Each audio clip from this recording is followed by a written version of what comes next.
electiva en la universidad, que es una profundización en medicina cardiovascular.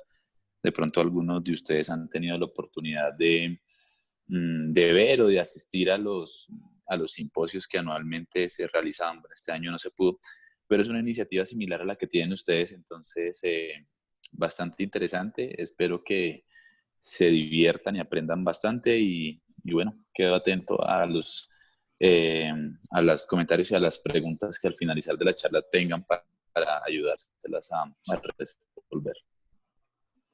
Listo. Muchas gracias, doctor.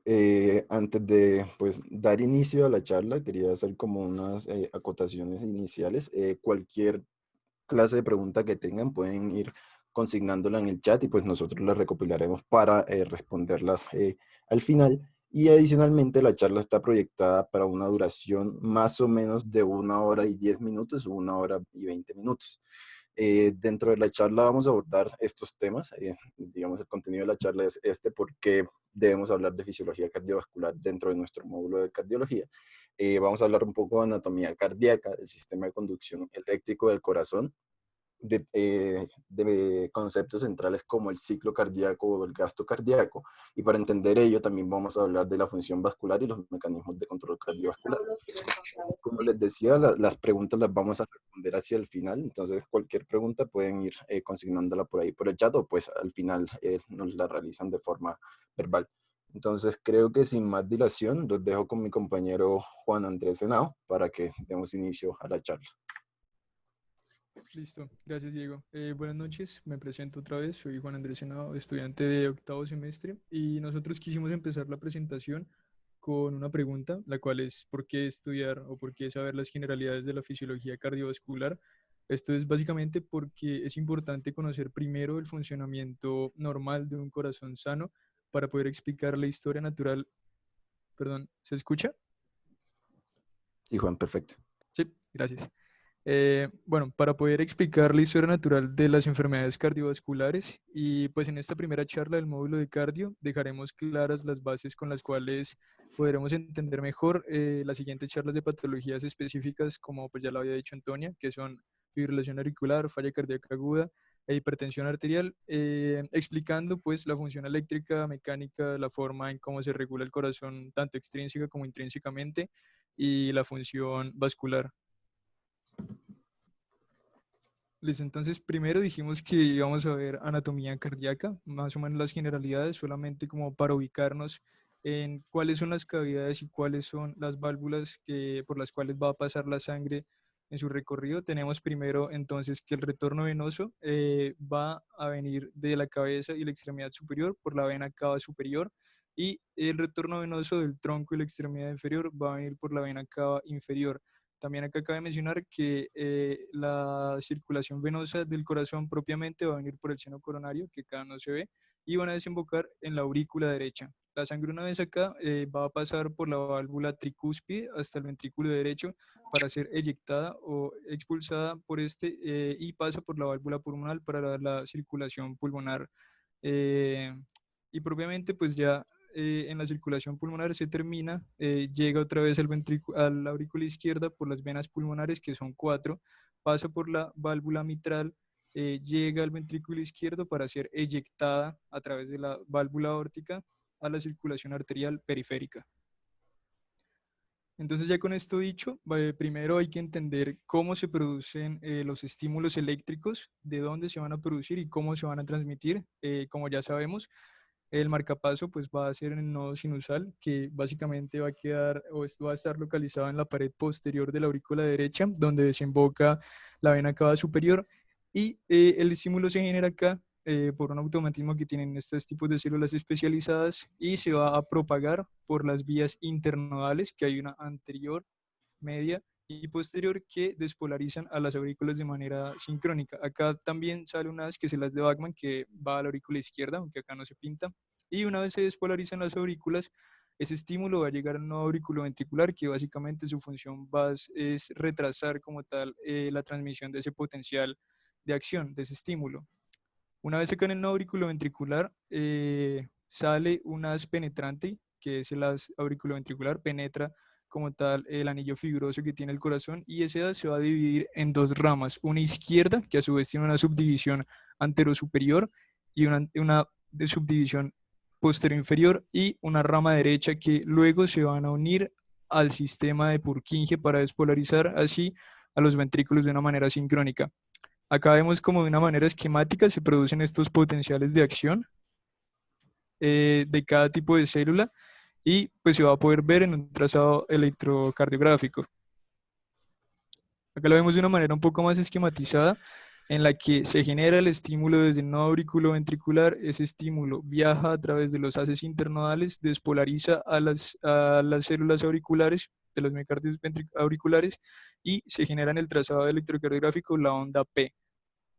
Entonces, una vez este estímulo pasa luego al nodo auriculoventricular, va por los haces y por el sistema de His-Purkinje para despolarizar a los ventrículos, y se va a ver en el trazado como el complejo QRS. Y finalmente vamos a tener la onda T, que va a ser igual a la repolarización ventricular. Entonces, como habíamos dicho, estos van a tener unos diferentes tipos de potenciales de acción como tal. Vamos a tener unos tejidos de respuesta rápida, los cuales pues van a ser los miocardios tanto auriculares como ventriculares. Y para empezar explicándolos, tenemos que tener en cuenta que va a tener un potencial de reposo en menos 90 milivoltios. Es acá entonces cuando va a llegar un estímulo eléctrico, y ese estímulo eléctrico va a hacer que se abran los canales de sodio voltaje dependientes, de un flujo o una corriente de sodio hacia el interior de la célula, lo cual va a generar una despolarización, una espiga, que se va a comprender como la fase cero del potencial de acción de estas células. Una vez en el tiempo, estos canales de sodio voltaje dependiente se inactivan, generan un pequeño descenso en este potencial, y se genera en la fase 1 propiamente. Luego se activan los canales de calcio voltaje dependiente, que nos van a generar una fase de meseta, la cual pues va a ser propiamente la fase 2 del potencial de acción.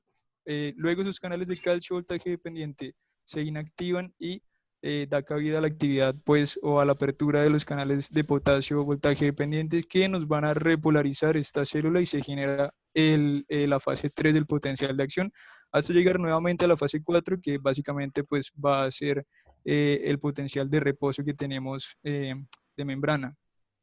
Esto es de los tejidos de respuesta rápida, como habíamos dicho, y la particularidad que van a tener los tejidos de respuesta lenta, los cuales son las células pues, del nodo sinusal y del nodo auriculoventricular, va a ser que primero tienen un potencial de reposo en alrededor de menos 60 milivoltios, y lo importante acá es que los canales de sodio voltaje dependiente no van a tener mucha importancia, no van a tener importancia en la generación del estímulo. También hay que aclarar que este tipo de célula se caracteriza por tener un automatismo que básicamente va a estar explicado porque a este nivel de potencial de reposo de menos 60 se va a activar una corriente F o la corriente Fanny, que está representado por este símbolo IH, que básicamente lo que hace es abrir un conducto que es permeable tanto al sodio como al potasio. La literatura lo describe así, pero dice que este conducto no es selectivo entre estos dos iones, solamente que como el sodio tiene un gradiente electroquímico favorable, pues va a hacer que en un corto periodo de tiempo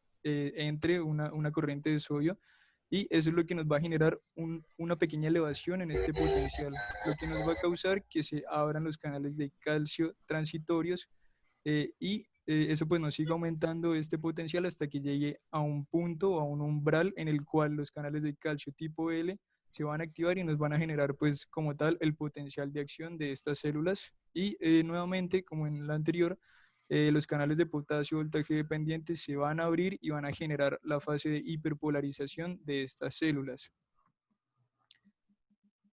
Entonces, eso es como lo importante en cuanto al nodo sinusal, que su potencial de reposo cada vez se va a ir desplazando más, generando así por la corriente Fanny y por los canales de calcio transitorios que ya vimos, que se desplace como tal y se genera un automatismo, es decir, que no necesita como tal un estímulo eléctrico para generar un potencial de acción, y que éste se propague a través de las vías que vimos anteriormente. Y empezando ya con la transmisión, habíamos dicho que el estímulo desde el nodo sinusal se transmitía por las vías internodales, para despolarizar a las aurículas. Y que habíamos dicho que en todo este trayecto iba a haber un retraso. Ese retraso básicamente desde el nodo sinusal hasta el nodo auriculoventricular va a tener 0.03 segundos de retraso, y en el nodo auriculoventricular propiamente va a tener un retraso de 0.09 segundos, y en las ramas o en el fascículo de His va a tener un retraso de 0.04 segundos para un total de alrededor de 0.16 segundos.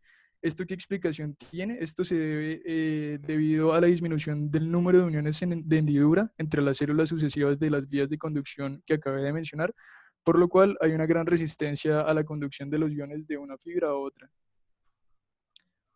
Y esto pues en parte es bueno porque sí necesitamos que primero las aurículas se contraigan de una manera sincrónica y que dé un tiempo para que se llenen los ventrículos y se puedan contraer de manera óptima, que genere una presión óptima para que salga un volumen determinado. Pero si este potencial se demora mucho en este trayecto, pues va a hacer que no haya una forma sincrónica de contraerse, por lo cual tiene tanta importancia el sistema de Purkinje, porque va a tener una velocidad de transmisión muy alta de 1.5 a 4 metros por segundo, y como tal va a propagar el estímulo hasta todo el miocardio ventricular en alrededor de 0.08 a 0.1 segundos. Esto se debe, o esta explicación se debe a que está producido por un gran aumento del nivel de permeabilidad de las uniones de hendidura de los discos intercalados entre células sucesivas que componen pues este sistema de Purkinje. Por lo tanto, los iones pasan fácilmente de una célula a la siguiente, aumentando pues de esta manera la velocidad de transmisión que acabamos de ver. Y eso como tal es para esquematizar todo este proceso que tiene desde que se genera el estímulo hasta que llega a las últimas fibras de este sistema de His-Purkinje y se pueden despolarizar los ventrículos. Acá como de manera de abrebocas para las siguientes charlas como fibrilación auricular, vamos a ver o vamos a entender en esa charla cómo se generan los focos ectópicos en las aurículas que se van a despolarizar de una manera pues sincrónica, y qué repercusiones va a tener en cuanto al mecanismo o a la acción de bomba del corazón y repercusiones hemodinámicas, pero como ya lo dije, eso es tema de otra charla que veremos pues posteriormente. Entonces, entendiendo como tal esta producción del estímulo y cómo se van a contraer, cómo se van a despolarizar las células, tenemos que ver entonces la función mecánica del corazón, la función de bomba de este corazón, la cual pues nos va a permitir la contracción y relajación sincronizada de las aurículas y de los ventrículos, eh, y del perfecto funcionamiento de las válvulas auriculoventriculares y semilunares. Entonces vamos a tener que los componentes del ciclo cardíaco van a ser básicamente la sístole y la diástole. Entonces acá vamos a tratar de ver todo este diagrama en conjunto que pues, nos agrupaba tanto los términos electrofisiológicos que habíamos visto como los eventos mecánicos, y hablar a lo último de mi parte, pues hablar de cómo se producen los ruidos o a qué se deben pues estos ruidos que se escuchan en el corazón. Listo, y vamos a tener entonces que las fases del ciclo cardíaco van a ser una sístole auricular, que recordemos que iba a ser por la despolarización auricular, que se veía como la onda P, una sístole ventricular, que va a ser a la despolarización de los ventrículos, que se veía como el complejo QRS, y una diástole ventricular, que recordemos que se veía en el electrocardiograma como una onda T. Y acá pues lo vemos de una manera más esquematizada, que empezamos con una sístole auricular, empezamos con esta parte que es la sístole ventricular y finalmente la diástole ventricular. Entonces, empezando con la sístole auricular, hay que entender primero que cerca del 80% de la sangre de los grandes vasos va a pasar directamente de las aurículas a los ventrículos, y que la contracción auricular o la sístole como tal de esta nos va a dar el 20% restante al ventrículo. Y acá vamos a hablar un poco, vamos a desglosar un poco el diagrama en cuanto a la presión que se generan las aurículas. Acá lo vemos como este trazado punteado, que básicamente va a tener unas curvaturas, que la primera va a ser la curvatura A, que se genera justo después o se genera cuando se despolarizan las aurículas y se contraen. Esto va a generar entonces la primera curvatura. La segunda curvatura va a ser cuando ya pasa esa contracción auricular, pero ocurre un cierre de las válvulas auriculoventriculares que se va a dar en la contracción o en la sístole ventricular. Y la última curva de presiones que tienen las aurículas es la curva V, que va a ser cuando toda la sangre del retorno venoso llega a esas aurículas, va a generar un aumento de presiones en estas mismas. Listo. Entonces ahora pasando en cuanto a la sístole ventricular, se va a dar cuando hay un cierre de válvulas, de las válvulas auriculoventriculares y aortopulmonares. Hay una contracción isovolumétrica. Esa contracción va a generar un exceso de presiones que supera las presiones propiamente de la arteria tanto aorta como pulmonar. Hay una apertura de las válvulas aórtica y pulmonar y finalmente va a dar el proceso de eyección ventricular. Entonces acá lo vemos de una forma más esquemática en la cual empezamos con el proceso de contracción ventricular isovolumétrica en la cual tanto las válvulas auriculoventriculares están cerradas, acá vemos, y las válvulas aórtico-pulmonares también van a estar cerradas. Esto con el fin de ¿qué? De elevar las presiones hasta el punto en el que se superan las presiones de la arteria pulmonar y de la arteria aorta y se puedan abrir estas mismas válvulas. Acá pues como para desglosar un poco los conceptos, en cuanto al concepto de contracción isovolumétrica, vemos que se va a deber a un aumento en la presión ventricular, va a haber una contracción, pero no va a haber un vaciamiento. Esto se explica por el isovolumétrico, que el volumen no va a cambiar. Y esto pues va a ser como tal la gráfica que nos explique esto. Vamos a partir con la idea de que ya hay un volumen neto de sangre, que es el que nos va a dejar al final la diástole, que va a ser el volumen telediastólico, que es de alrededor 130 a 120 mililitros. Con ese volumen de base que tenemos nosotros, se va a empezar la contracción isovolumétrica con el cierre de las válvulas auriculoventriculares y aórticas, lo cual va a generar un aumento de presiones, por eso es que aumenta nada más en el eje Y de presiones, hasta que llegue a un punto en el que esa presión pues supere el de las válvulas aórtico-pulmonares. Y una vez se supera esa presión, que en el ventrículo izquierdo va a ser mayor a 80 milímetros de mercurio y en el ventrículo derecho va a ser de alrededor 8 milímetros de mercurio, se puede dar como tal el periodo de eyección, que va a tener pues dos periodos dentro de este mismo, que va a ser el primero de eyección rápida, en el cual la sangre sale con toda su fuerza, y un periodo de eyección lenta, en el cual pues va a seguir saliendo un volumen de sangre determinado, pero va a empezar a disminuir como tal la presión después de llegar a su punto máximo. Y acá tenemos que dejar conceptos claros, los cuales son el volumen eyectado, que habíamos visto que había un volumen de base, que era el volumen telediastólico, el de fin de diástole.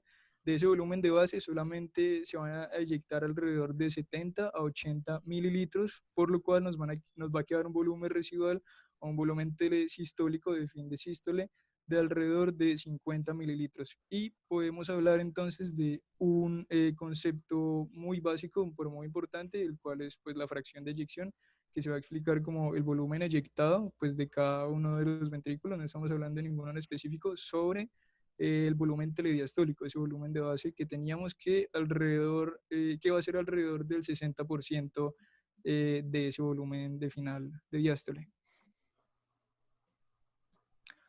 Y acá pues vamos a explicar como tal cómo se genera ese proceso. Recordemos que la despolarización y contracción ventricular va a estar dada por el complejo QRS, y es entonces cuando empieza ya la contracción. Recordemos que se cierran las válvulas auriculoventriculares, aumenta como tal la presión. Vemos que acá solo sube en cuanto a la presión ventricular, no cambia como tal el volumen. Este periodo va a estar representado por este pequeño intervalo de tiempo.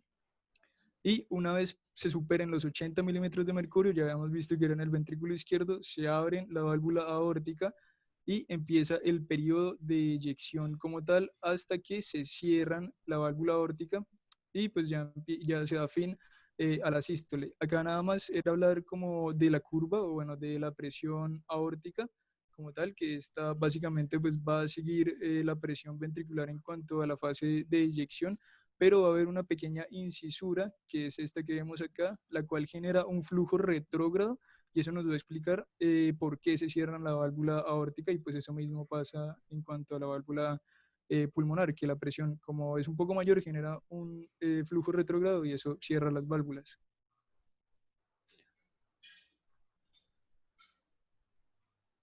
Y para darle pues ya fin, vamos a ver la diástole ventricular, la cual pues tiene un proceso de relajación isovolumétrica, una fase de llenado rápido y una fase de llenado lento.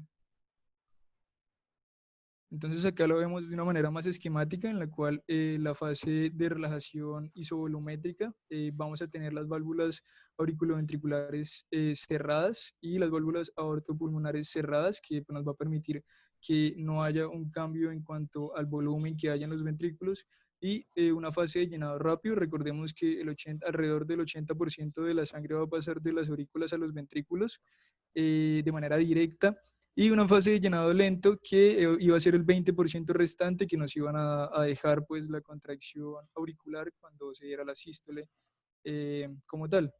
Eh, y acá vemos ya un poco pues, más explicado este proceso de relajación isovolumétrica. Recordemos que cuando termina el periodo de eyección y se cierran pues, las válvulas aortopulmonares, empieza como tal el proceso de relajación isovolumétrica, en el cual el volumen no va a cambiar. Recordemos que hay un volumen residual, un volumen telesistólico de alrededor de 50 mililitros, y luego pues se va a dar cabida al llenado que acabamos de ver. Entonces, vamos a explicar, perdón, un poco esta curva de presión-volumen del ventrículo izquierdo. Vamos a empezar en el proceso de sístole, en el cual la válvula mitral se abre. Acá tenemos, recordemos, el volumen telesistólico, que era alrededor de 50 mililitros. Empieza la fase de llenado rápido. La sístole auricular nos da ese 20% de llenado extra. Se cierra la válvula mitral. Acá solamente para hablar rápidamente de la función de las válvulas auriculoventriculares, se va a dar porque cuando hay una contracción como tal del ventrículo, bueno, estas válvulas van a estar unidas por unas cuerdas tendinosas a los músculos papilares, y la contracción del ventrículo lo que va a hacer es alar las válvulas auriculoventriculares para evitar que se protruya. Eh, Se cierra la válvula mitral y empieza la contracción isovolumétrica. Una vez se superan alrededor de los 80 milímetros de mercurio, la válvula aórtica se abre, empieza ese periodo de eyección rápida, luego el periodo de eyección lenta, se cierra la válvula aórtica, ya vimos por qué, que se daba por la incisura que había, y luego de eso empezaba la relajación isovolumétrica. Listo, entonces pues ya vimos como tal todo este proceso mecánico y eléctrico del corazón, y vamos a cerrar como tal con la generación de los ruidos, que básicamente el primer ruido se va a escuchar al inicio de la sístole cuando las válvulas auriculoventriculares se cierren, y el segundo ruido va a estar más o menos al final de la sístole cuando las válvulas, cuando la válvula aórtica y pulmonar pues se cierran también. Listo, gracias Juan. Entonces, todo este proceso que nos acaba de ilustrar Juan Andrés aquí en estas diapositivas previas va a ser importante para entender de lo que vamos a hablar de ahora en adelante, que va a ser un fenómeno, pues un concepto central, que es el de gasto cardíaco.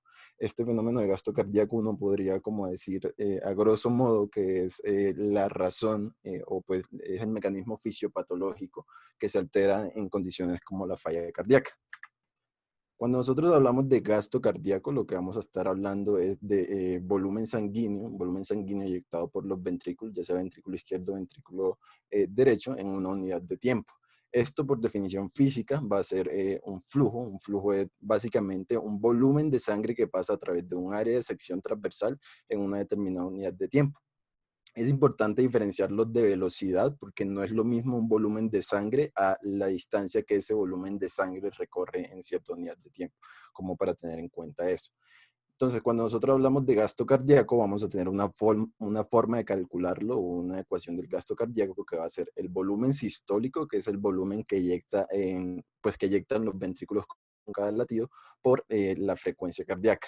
En un individuo pues sano, un individuo promedio, este volumen sistólico va a estar entre 65 y 75 mililitros y la frecuencia cardíaca de base de una persona normal más o menos es de 70 latidos por minuto. Esto nos va a dar que el gasto cardíaco total de pues, el sistema circulatorio es más o menos de unos 5 litros. Este gasto cardíaco lo que va a reflejar es el flujo dentro del sistema circulatorio. Y adicionalmente, este gasto cardíaco no es constante, puede cambiar y va a cambiar sobre todo en función de la demanda metabólica. Este cambio va a estar moderado sobre todo por nervios autonómicos que veremos más adelante y por la distensión física y los mecanismos que esta desencadena dentro de la fibra cardíaca. Hablando de gasto cardíaco también podemos hablar de que este tiene unos determinantes y podemos asociarlos a aquellos que tienen que ver con el inotropismo cardíaco, siendo estos la precarga, la poscarga y la contractilidad, y aquellos que tienen que ver con el cronotropismo cardíaco, que pues sería en esencia la frecuencia cardíaca. Adicionalmente podemos agruparlos en pues, determinantes intrínsecos del corazón como tejido, como órgano, y determinantes extrínsecos. Los extrínsecos serían la precarga y la poscarga, y los intrínsecos la contractilidad y la frecuencia cardíaca, teniendo en cuenta que estos son propiedades, pues, propiedades propias del corazón. La precarga va a estar sobre todo asociada al mecanismo de Frank Starling, que veremos posteriormente, y la poscarga va a estar asociada sobre todo a la presión arterial, que se opone a la eyección de la sangre de ese ventrículo izquierdo sobre todo. Hablando ya de cada uno de los determinantes, vamos a tener que la precarga no es más que la distensión que se genera dentro de una fibra cardíaca, pues tenemos este esquema como para ejemplificarlo, que le va a dar una longitud y que le va a dar una condición de carga. Este término de condición de carga lo que quiere decir es el trabajo que va a tener que generar esta fibra miocárdica, esta fibra del corazón, esta fibra muscular cardíaca para contraerse. Cuando hablamos del corazón, no va a ser como este mismo esquema en que la precarga está ejemplificada por esta pesa que está tirando de esta fibra y le está dando esta longitud, sino que vamos a estar hablando de un volumen telediastólico que va a generar una presión de fin de diástole y que por lo tanto va a distender esa fibra miocárdica.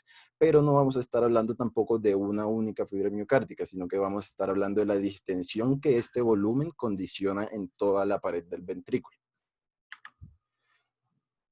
Lo que hablamos previamente de la precarga es previo a que se inicie la contracción. Cuando hablamos de postcarga va a ser esa condición de carga, ese trabajo que va a tener que generar esta fibra miocárdica después de que se inicie la contracción y para contraer todo el ventrículo. La poscarga la podríamos reducir también a todo aquello que está opuesto a la eyección de la sangre, o sea, todo aquello que genera una fuerza opuesta a la contracción del ventrículo, y va a estar ejemplificada acá con este contrapeso que pues va a tener que cargar esta fibra cuando se empieza a contraer dentro de este esquema. Esto por ley de Darcy, que pues es un análogo de la ley de Ohm, pero ajustado al sistema circulatorio, va a ser sobre todo, o pues esta poscarga va a estar determinada sobre todo por la resistencia vascular periférica, que si vemos va a estar opuesta al flujo. Esto lo que nos quiere decir es que cuando el ventrículo se empieza a contraer, esta contracción ventricular se va a dar una fuerza fija para que, digamos, en este caso, esta fibra miocárdica pueda vencer esta fuerza, este contrapeso que estaría generando esta pesa. Pero en términos del sistema circulatorio sería el contrapeso, por decirlo así, que le genera la resistencia vascular periférica o la pues, presión arterial al ventrículo. Cuando hablamos de contractilidad, tenemos que tener en cuenta que es un término difícil de hablar porque generalmente se refiere a la contractilidad propia del corazón, es decir, qué tan bien se está contrayendo este corazón. Y eso está relacionado con el inotropismo cardíaco y el estado inotropo intrínseco que tiene el corazón. Pero lo que tenemos que entender de esto es que básicamente el estado inotropo intrínseco del corazón es el de generar una diferencia de presión suficiente para generar una eyección entre su ventrículo izquierdo y pues lo que sería la aorta o pues todo el sistema circulatorio. Esto lo que va a condicionar es que el ventrículo izquierdo sea el determinante principal del flujo, asociándolo a que este es el que genera sobre todo esta diferencia de presión cuando se contrae en sístole. La contractilidad también podríamos hablarla en términos de trabajo, es decir, qué tan bien o que, pues, cómo es el rendimiento de esa contracción que está generando el ventrículo para eyectar esa sangre a un volumen telediastólico dado. Esta relación entre el trabajo o pues rendimiento ventricular y el volumen telediastólico ventricular va a dar una familia de curvas, que son una familia de curvas de Frank Starling, que pues se presenta afectan tanto en situaciones fisiológicas, como vemos en esta parte superior, como en situaciones patológicas. Y esta relación de Frank Starling, de la que hemos venido hablando, es una de las que pues muchos de nosotros hemos escuchado a lo largo de toda la carrera, pero pues lo que dice en esencia es que la distensión del sarcómero miocárdico me va a aumentar el volumen de eyección, y esto lo va a hacer aumentando esa contractilidad, aumentando esa eficacia de la contracción de la que estábamos hablando hace un momento, para los latidos subsecuentes. Es decir, en resumen, lo que dice tanto, pues lo que se concluye de los experimentos de Frank y de Starling, y que pues se llama como mecanismo o relación de Frank-Starling, es que la energía de contracción de una fibra miocárdica o de una fibra muscular en general va a ser proporcional a la longitud que esta fibra tenga en reposo. Esto es un ejemplo de cómo uno puede alterar la contractilidad, pero en situaciones que se encuentren asociadas a la carga, no como ese trabajo que puede generar el corazón per se como tejido propio. Entonces ya vimos el gasto cardíaco, ya vimos que el gasto cardíaco va a tener como esta ecuación y que va a tener estos determinantes en cuanto a su parte de volumen sistólico. Sin embargo, no hemos visto la parte de frecuencia cardíaca, ya ahondaremos más en eso, pero por ahora debemos saber que está determinada sobre todo por el sistema nervioso autónomo, este componente de la ecuación del gasto cardíaco. Lo que sí tenemos que saber es que este gasto cardíaco, pues al ser un flujo, este flujo me va a decir cuánto volumen está circulando en todo mi sistema circulatorio, en todos los vasos del cuerpo. Este flujo se va a tener que distribuir, y pues así una regla de grosso modo es que esta distribución va a ser proporcional a la demanda metabólica. Es decir, el músculo esquelético, yo voy a tener que tiene un 20% del consumo de oxígeno en reposo, y por lo tanto va a tener una distribución del gasto cardíaco del 20%. Esto tiene sentido. Sin embargo, cuando vemos otros tejidos como los riñones, tenemos que estos tienen un consumo de oxígeno en reposo del 6%, pero tienen un aporte de gasto cardíaco del 20%.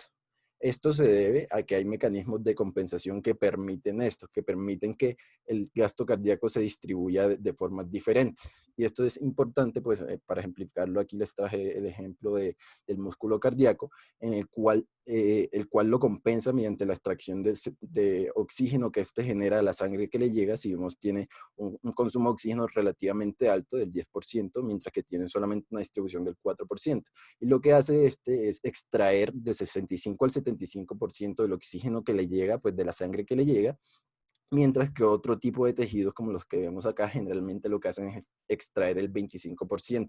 ¿Por qué es importante esto? Porque nos dice que el gasto cardíaco puede cambiar, y esto está en función de una regulación constante que se genera mediante dos fenómenos principales: la vasodilatación y la vasoconstricción.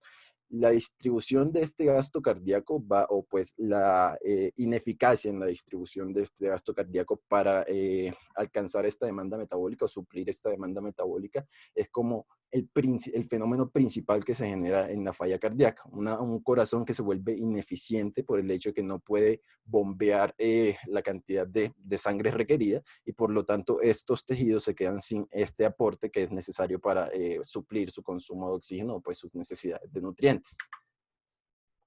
Hablando entonces de la distribución del gasto cardíaco, tenemos que saber cómo se va o pues por qué mecanismo se va a distribuir este gasto cardíaco. Y para ello tenemos que hablar de cómo funcionan los vasos en todo este mecanismo global del cuerpo.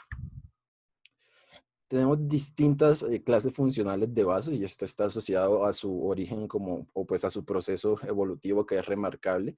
Y pues lo que nos dice es que cada vaso o cada tipo de vaso sanguíneo va a tener un rol adicional al de solo conducir la sangre.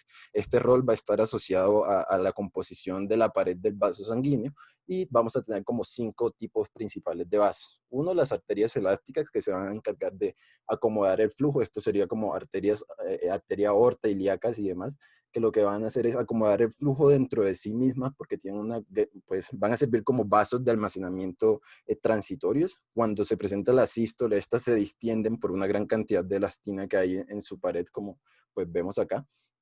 Esa cantidad de elastina pues hace que se distienda. Cuando se presenta la diástole y no hay una presión que esté generando ese flujo del que hablamos, estas arterias se contraen y permiten dos cosas. Uno, que se mantenga la presión arterial en diástole, lo que conocemos como presión arterial diastólica.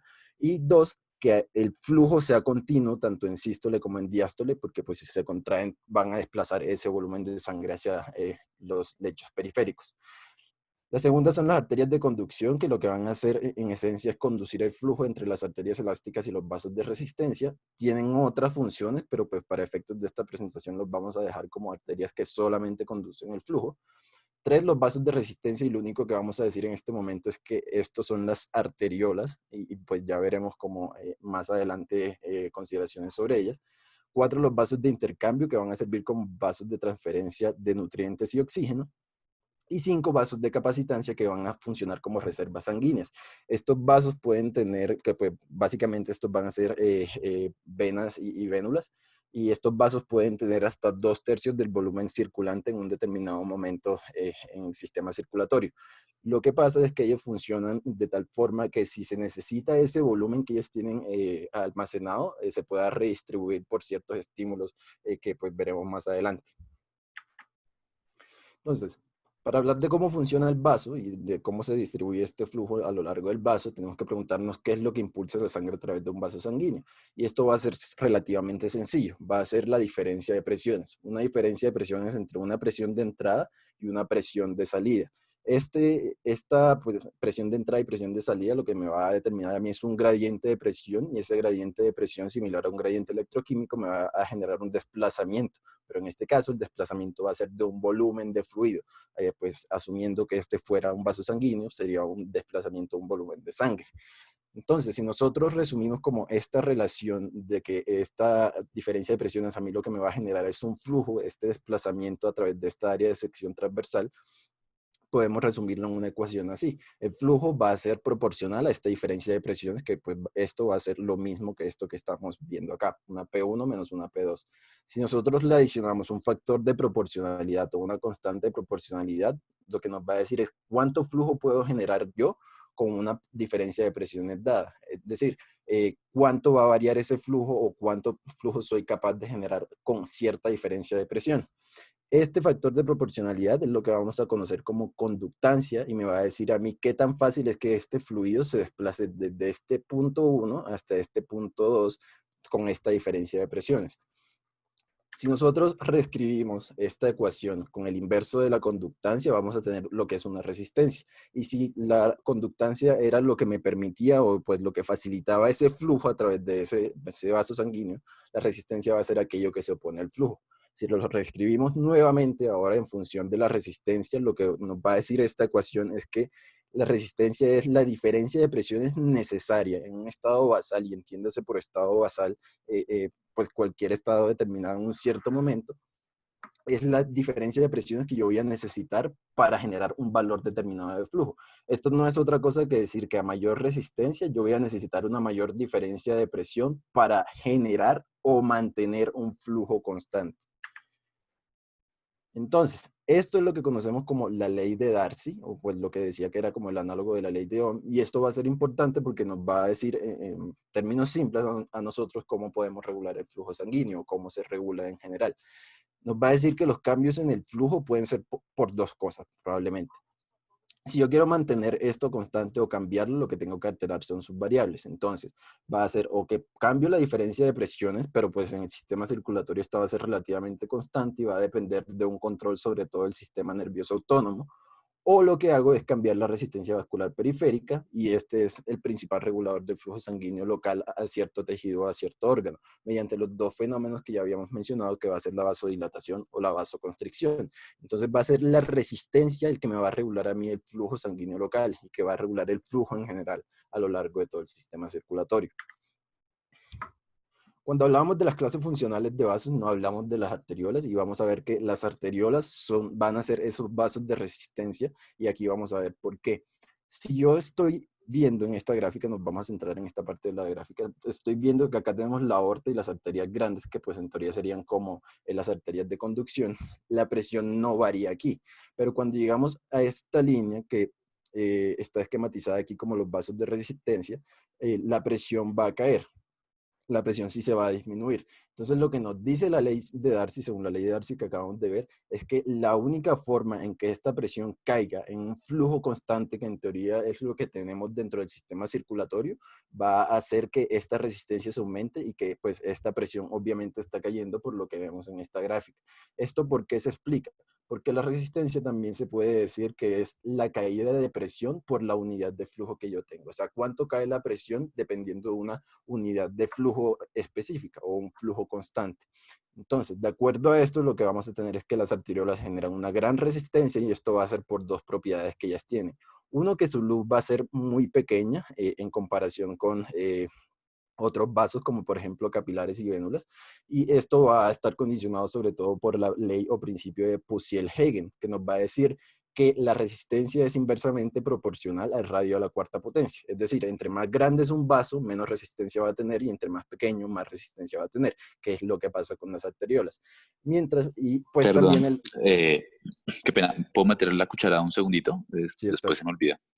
Qué pena. Mira, aquí hay una cosa de pronto que hay un pequeño detalle en el concepto. Las arteriolas digamos que las arteriolas, recuerden que estructuralmente están carentes de músculo liso. O sea, por ende ellas no pueden modificar su tono vascular como si lo hacen, o sea, digamos que ya entre las arteriolas y los capilares ahí no hay músculo liso, solo hay células endoteliales.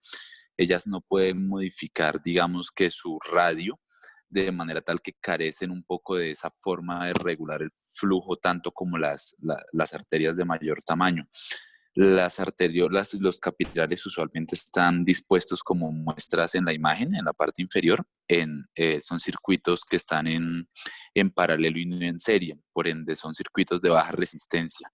Yo necesito tener ahí baja resistencia para tener un flujo adecuado, ¿sí? Por eso, precisamente lo que tú mencionabas que tiene que ver en cuanto al radio y a la ley de Poiseuille, pues acá son vasos de pequeño radio, pero son muchos vasos de pequeño radio, digamos que dispuestos de manera paralela. Me explico un poquito mejor. Si tú tienes, por ejemplo, imagínense en ustedes el ingreso a una estación enorme de Transmilenio, ¿cierto? En el ingreso a la estación enorme de Transmilenio hay varios punticos por donde uno pasa la tarjeta y solo una persona cabe como por ese espacio, ¿sí? Entonces, imagínense en ustedes que tienen un solo espacio, que es amplio, que tiene un espacio ancho de 4 metros, por decir algo, y ustedes van a entrar 100 personas corriendo. Esas personas, digamos que se van a atascar y el flujo va a ser menor a si ustedes tienen 100 espacios de 1 metro y cada persona pasa por cada espacio, porque hay mayor cantidad de personas pasando por cada espacio al mismo tiempo, lo que hace que el flujo sea mayor y la resistencia sea menor. Entonces, digamos que el punto es que las arteriolas no son vasos de alta resistencia. Uno lo pudiese pensar por el concepto fisiológico que acabas de mencionar de la ley de Pascal y el diámetro del vaso, pero recuerda que son circuitos dispuestos en paralelo y no en serie. Si se tratase de circuitos dispuestos en serie, ahí sí ahí la cosa cambia, pero son circuitos dispuestos en paralelo, o sea que todo el flujo se divide o se distribuye en cada uno de esos vasos chiquitos, por donde pasa el flujo. Y precisamente depende de eso. Las arteriolas y los capilares son el último espacio donde la sangre llega. Al carecer de músculo liso no pueden regular el diámetro para ajustar el flujo, y al no poder hacer eso, tienen que tener la mejor condición para la cual el flujo llegue fácil, sin mucho esfuerzo. Entonces, ese es el punto, ¿no? Y precisamente eso es lo que tú ves ahí. La presión a nivel de las arteriolas cae, la velocidad de la sangre también cae, pero si tú miras, si ves que en la tercera gráfica dice el área seccional total, si ves que aumenta, es por lo que te digo, porque el área de cada vasito chiquito se suma. Entonces, a la larga, digamos que así, a la luz de eso es como deberías interpretar la ley de Poiseuille cuando hace referencia al área, no a vasito por vasito, sino a lo que sumarían todos los vasos, que termina dándonos mayor área y menor resistencia para el flujo. ¿Listo? Sí. O sea, la aplicabilidad de la fórmula es así, pero tienes que tener en cuenta es que no es vasito por vasito, sino todos los vasos juntos en ese justo punto de corte seccional. Sí, sí, estoy completamente de acuerdo, doctor, pero era como una generalización, pues porque digamos dentro de arteriolas también hay que tener en cuenta como si son arteriolas terminales o si son arteriolas como, como las iniciales, porque pues depende también eso como de su composición de músculo liso vascular, pero era como una generalización así como para que decir que las arteriolas, pero pues que sobre todo son las iniciales, son vasos de resistencia, estas que todavía como que no se han dividido en esta parte, pero sí, estoy Sí, completamente de claro. acuerdo. En la parte hacia más atrás del circuito, sí, obviamente la resistencia varía y obviamente ahí ya hay algo de regulación de flujo también por disposición de músculo liso y vasoconstricción y demás. Ujú. Pero digamos que de manera general, para que puedan simplificar el concepto, al final en capilares y demás, la resistencia no se habla del área de un solo vasito, sino todo el área que suman toda esa cantidad de vasitos. Ya, eso era, puede continuar. Listo. Vale. Habíamos quedado por la parte pues, de su luz y por la ley de Poiseuille, pues con la explicación que nos dio el doctor. Y adicionalmente, pues la otra propiedad era que estos son una cantidad muy pequeña comparado con, pues, con los vasos como los capilares y venos, los que tienen como una área de sección transversal total mucho más grande por el hecho de que son mucho más vasos y que van a servir como vasos de capacitancia.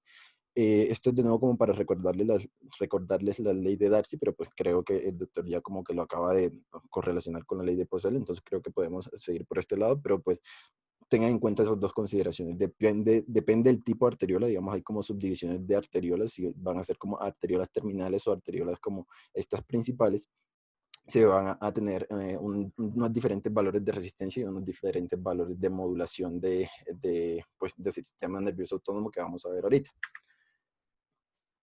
Cuando hablamos entonces de los vasos, vamos a tener que cada vaso tiene un tono vascular y este tono vascular va a estar asociado a la presencia de músculo liso dentro de su pared. Este músculo liso lo que va a condicionar son un estado de tensión que me va a mí a modular. Uno, el calibre de los vasos de resistencia, que pues son los que ya hemos mencionado, y dos, el flujo sanguíneo local. Todos los vasos del sistema circulatorio en general tienen un tono basal, incluso cuando hay una ausencia de un estímulo simpático, y esto ya vamos a ver a qué se refiere, pero básicamente este tono basal es el resultado de estímulos tanto vasoconstrictores como estímulos vasodilatadores.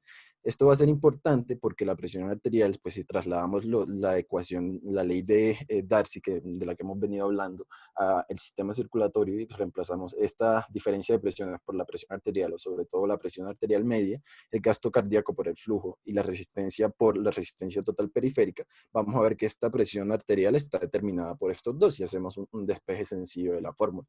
Y va a ser, digamos, esta presión arterial va a ser dependiente de esta resistencia total periférica en gran medida y esta va a estar a su vez sometida a un ajuste continuo mediante el ajuste del tono vascular de los vasos de resistencia. Digamos, este tono vascular tiene unos mecanismos de regulación que van a ser intrínsecos y extrínsecos, y estos mecanismos intrínsecos, o pues esto va a hacer referencia a si los mecanismos de control de flujo provienen de dentro del órgano, por ejemplo, en este caso dígase riñón, o si vienen de unos estímulos más globales que se presentan a nivel de todo el sistema circulatorio del cuerpo. Dentro de los mecanismos intrínsecos tenemos tenemos la respuesta miogénica de Baylis, las secreciones endoteliales, metabolitos vasoactivos, autacoides y temperatura.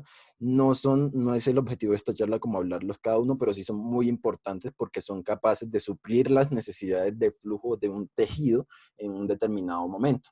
Estos mecanismos son fundamentales para conseguir procesos como son la autorregulación del flujo, la hiperemia funcional y reactiva, la vasodilatación inflamatoria y el vasoespasmo arterial. Como les decía, son muy importantes porque por sí solos son capaces de regular la mayoría de condiciones que se presentan o pues la mayoría de variaciones de flujo que se presentan a nivel de un tejido u órgano específico sin la necesidad de que mecanismos extrínsecos los estén ayudando en todo momento. Vamos a hablar de la autorregulación del flujo porque me parece que es un fenómeno remarcable y que vale la pena como tener en cuenta. Y lo que nos dice es que la relación entre la presión de perfusión o presión arterial media y el flujo sanguíneo a un determinado tejido no va a variar en un rango fisiológico de presión arterial. Es decir, si vemos en esta gráfica que relaciona las dos condiciones que acabamos de mencionar, que es la presión de perfusión y el flujo sanguíneo, la curva, o pues no va a haber ninguna curva, sino que se va a mantener relativamente estable. Esto parece contraintuitivo y pues va en contra de lo que hemos visto con la ley de Darcy, y es porque esta no tiene en cuenta la respuesta activa que tienen los vasos de resistencia. Este fenómeno de autorregulación está principalmente mediado por la respuesta miogénica de Baylis, y lo que pues, va a suceder es que hacia donde tienda la presión arterial media va a tender la resistencia. Es decir, si la presión arterial media se aumenta, lo que va a hacer este vaso, o pues lo que van a hacer los vasos en general, es contraerse para aumentar la resistencia y así, pues digamos, mantener estos valores de flujo constantes. Asimismo, pues si se disminuye esta presión arterial media o esta diferencia de presión, la resistencia lo que va a hacer es disminuirse para así aumentar el flujo hacia ese vaso, hacia ese tejido específico. Esto me va a servir para dos cosas. Uno, lo que ya hemos hablado, que es que el flujo se va a mantener constante, y dos, que la presión capilar va a tener como ese mecanismo de protección, ya que depende de unos valores específicos de presión, sobre todo la presión hidrostática y presión oncótica, para poder perfundir y hacer esa transferencia de oxígeno y nutrientes de la que hablamos previamente. Esto no quiere decir que el flujo sea inalterable. Esto lo que me quiere decir es que el flujo es insensible a los cambios fisiológicos de la presión arterial media. Y esto tiene que ver mucho con la fisiopatología de pues, condiciones como la crisis hipertensiva, de cuando se superan estos mecanismos, o pues, cuando se superan estos valores fisiológicos de presión arterial media, es cuando todo, digamos, todo el flujo se ve comprometido y toda la perfusión de un órgano, o pues se empieza a tener este daño multiorgánico que se tiene, o daño órgano blanco que se tiene en la crisis hipertensiva. Como les decía, no es que el flujo sea inalterable, porque acuérdense que el flujo dentro del sistema circulatorio va a ser igual al gasto cardíaco que se tenga en un determinado momento, y que este puede variar en función de la demanda metabólica y de la actividad simpática. Lo que me está diciendo esto es que dentro de un rango de presión arterial media fisiológico, como vemos acá en este caso, que sería como más o menos 60 aquí, 120, el flujo se va a mantener constante. No importa el nivel de trabajo, no importa el nivel de flujo al que esté trabajando ese corazón, sino que esta autorregulación va a ser constante en diferentes condiciones fisiológicas. Entonces, ya hablamos de los mecanismos intrínsecos de la regulación del tono vascular, entonces vamos a hablar de los mecanismos extrínsecos, que van a estar mediados sobre todo por nervios vasomotores, nervios simpáticos, y hormonas vasoactivas como adrenalina, angiotensina y vasopresina. Dentro de estos mecanismos de control cardiovascular vamos a tener que tienen una jerarquía. En el nivel más bajo e intermedio estaría la respuesta miogénica y pues todo lo que hemos hablado de mecanismos intrínsecos, que son lo suficientemente efectivos para suplir las necesidades locales de un tejido. Sin embargo, hay estos factores intrínsecos que acabamos de mencionar, como la respuesta, la regulación nerviosa y la regulación hormonal, son mecanismos que pueden anular o modificar estas variables que a su vez modificaron estos mecanismos intrínsecos para cumplir o suplir las necesidades que el sistema circulatorio debe suplir dentro de todo el animal, o pues en este caso de todo el cuerpo humano. La regulación nerviosa entonces va a estar mediada por nervios vasomotores. Vamos a tener tres tipos de fibras. Las principales van a ser los nervios vasoconstrictores simpáticos, aunque también vamos a tener vasodilatadores parasimpáticos y vasodilatadores simpáticos. Todo esto va a estar mediado por el sistema nervioso autónomo, y el nombre de cada uno de estos nervios depende de qué ocurre cuando se incrementa la actividad de cada uno de estos nervios. Entonces, el sistema nervioso autónomo va a tener como dos lugares del sistema circulatorio o del sistema cardiovascular donde va a actuar. Uno en la circulación, que va a estar mediado sobre todo por el sistema nervioso simpático, y dos en el corazón, que va a estar condicionado por el sistema nervioso parasimpático. La regulación simpática, así a grandes rasgos, es una vía de tres neuronas. Pues va a ser una vía bulboespinal, de ahí va a ser una sinapsis en el asta intermedio lateral de materia gris de la médula. De ahí va a ir al ganglio, o pues a la cadena ganglionar simpática, y de ahí tiene dos opciones. Una, la de ir a nervios simpáticos específicos que van a inervar sobre todo vasculatura de vísceras y corazón, como vemos en esta parte del esquema. O dos, irse a la porción periférica de nervios espinales, o a la parte periférica de nervios espinales, e inervar vasculaturas de áreas periféricas. ¿Por qué es importante esta regulación simpática? Porque es una inervación casi universal y sobre todo va a estar, y pues lo que nos va a importar a nosotros es que va a estar altamente inervada la parte de arterias y arteriolas. Esto también está en función de lo que hablábamos con el doctor ahorita, en función de qué tipo de arteriola va a tener como cierto tipo de inervación, porque sobre todo las arteriolas terminales, las que ya se van a conectar con capilares, no van a tener una gran inervación como son arterias y arteriolas previas o arterias y arteriolas principales. Pero en resumen, esto lo que nos permite es que básicamente uno pueda cambiar, pues la regulación simpática pueda cambiar los valores de resistencia para cumplir las necesidades corporales como hemos venido hablando. Adicionalmente, el sistema nervioso autónomo tiene un control de la función cardíaca y pues va a estar mediado por el sistema nervioso simpático, por las fibras que veíamos que lo inervan directamente, y va a depender de ciertas situaciones. Digamos, el sistema nervioso simpático no va a estar en una condición basal estimulando el corazón o el sistema cardiovascular, sino que va a ser mucho más dependiente de situaciones como situaciones de alerta y demás. O va a ser un blanco de objetivos terapéuticos para que nosotros lo podamos utilizar en ciertos escenarios clínicos. Su principal neuroefector va a ser la noradrenalina y esta se va a unir a receptores adrenérgicos, sobre todo de tipo alfa y tipo beta, y va a tener ciertos efectos a nivel del inotropismo, es decir, de cómo se está contrayendo ese corazón, a nivel del cronotropismo, de la frecuencia cardíaca esencialmente, y del lucitropismo, de cómo se está relajando ese corazón. Y pues se dice que en general lo que va a hacer es aumentar todos estos. Va a aumentar la contracción, va a aumentar la frecuencia y va a aumentar la efectividad de la relajación. Por otra parte, el sistema nervioso parasimpático va a inervar el corazón mediante fibras parasimpáticas que envía mediante el décimo paro, el nervio vago, y este sí va a ser el que determina el estado autonómico basal del corazón, digamos ese tono autonómico del corazón.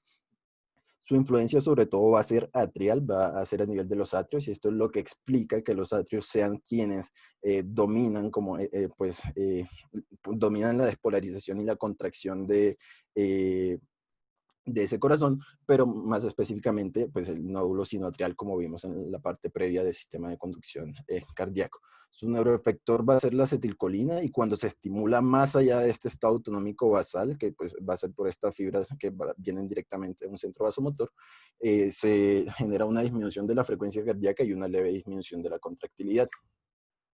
El director de toda esta orquesta de estimulación autonómica va a ser un centro vasomotor que se encuentra a nivel de la sustancia reticular y el tercio inferior del puente y que va a enviar dos tipos de impulsos como ya habíamos visto, los parasimpáticos hacia el corazón y los simpáticos hacia sobre todo los vasos, arterias, arteriolas y venas.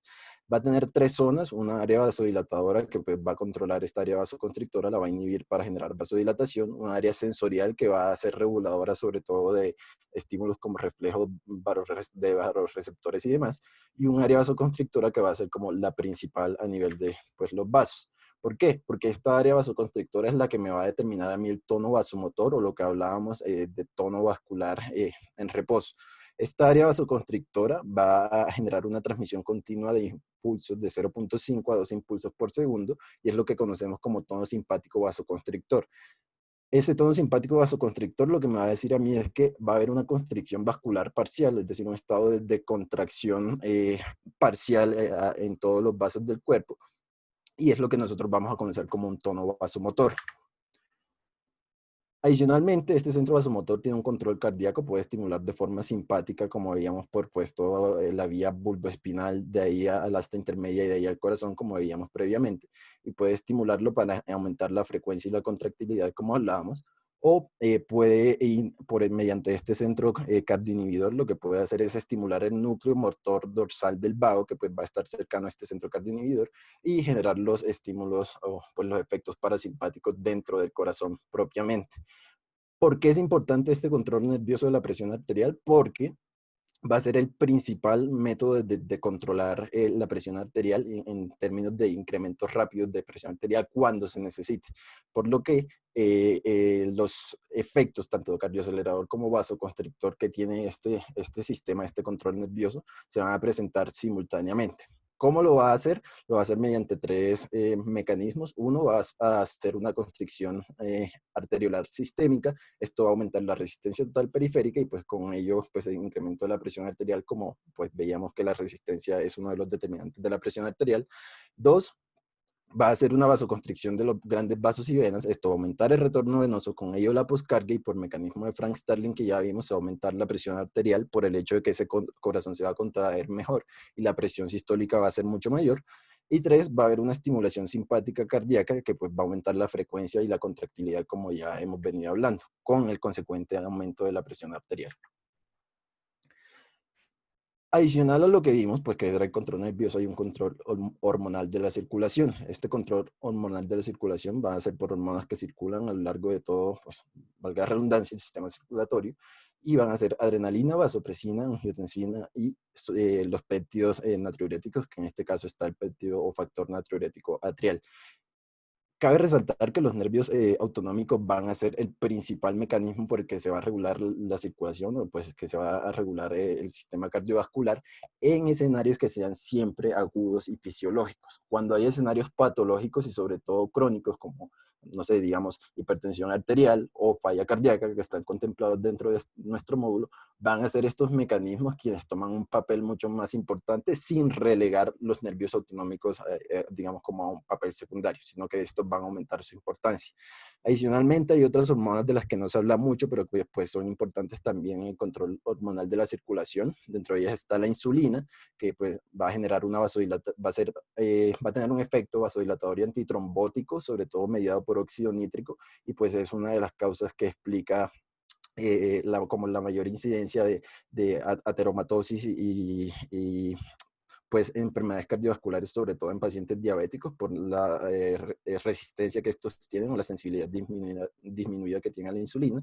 La tiroxina, que va a aumentar los receptores beta-1 adrenérgicos y explica lo que se evidencia en hipertiroidismo. Estrógenos, que van a generar una vasodilatación, sobre todo mediada por la óxido nítrico sintetasa. Y la relaxina, que va a atenuar o a inhibir de cierta forma los efectos vasoconstrictores de la endotelina y por lo tanto va a generar vasodilatación. Hablemos así muy por encima de la adrenalina. Su liberación va a estar regulada por la actividad simpática y se va a liberar en estas 4 condiciones: el ejercicio, el estado de alerta, la hipotensión y la hipoglicemia. Esta va a tener unos efectos cardiovasculares y metabólicos, y su acción en términos fisiológicos, cuando no hay una alteración patológica, va a ser mucho menor que pues, lo que acabamos de explicar de la regulación nerviosa y autonómica y los reguladores intrínsecos de cada uno de los tejidos. Sus efectos van a ser aumentar la contractilidad y la frecuencia cardíaca mediante los receptores beta-1 cardíacos, aumentar la vasoconstricción arterial y venosa mediante los receptores alfa, y vasodilatar en miocardio, hígado y músculo esquelético pues mediante los receptores beta-2. La vasopresina es otra hormona que se produce a nivel del núcleo supraóptico y paraventricular del hipotálamo y va a migrar, pues sí, se va a transportar desde ahí hacia la glándula pituitaria posterior, y ahí va a esperar a que potenciales de acción desencadenen un mecanismo de secreción dependiente de calcio. Cuando pues se liberan o pues cuando se generan estos potenciales de acción y este mecanismo de acción se desencadena, pues se va a liberar a la sangre, y sus 2 principales estímulos van a ser osmoreceptores centrales y adicionalmente van a ser vasoreceptores cardiovasculares. Esto es como para ejemplificar cómo se transporta desde las células magnocelulares hacia la pituitaria posterior, y aquí espera su liberación para ejercer su acción. Las acciones de la vasopresina, pues así a grandes rasgos, la principal va a ser la retención de agua para mantener el volumen y la osmolaridad a nivel del plasma. Esto lo va a hacer mediante los receptores beta-2 y va a estar sobre todo, y lo va a realizar sobre todo a nivel renal en los túbulos colectores. Lo que va a hacer es aumentar la reabsorción de agua y pues más nada.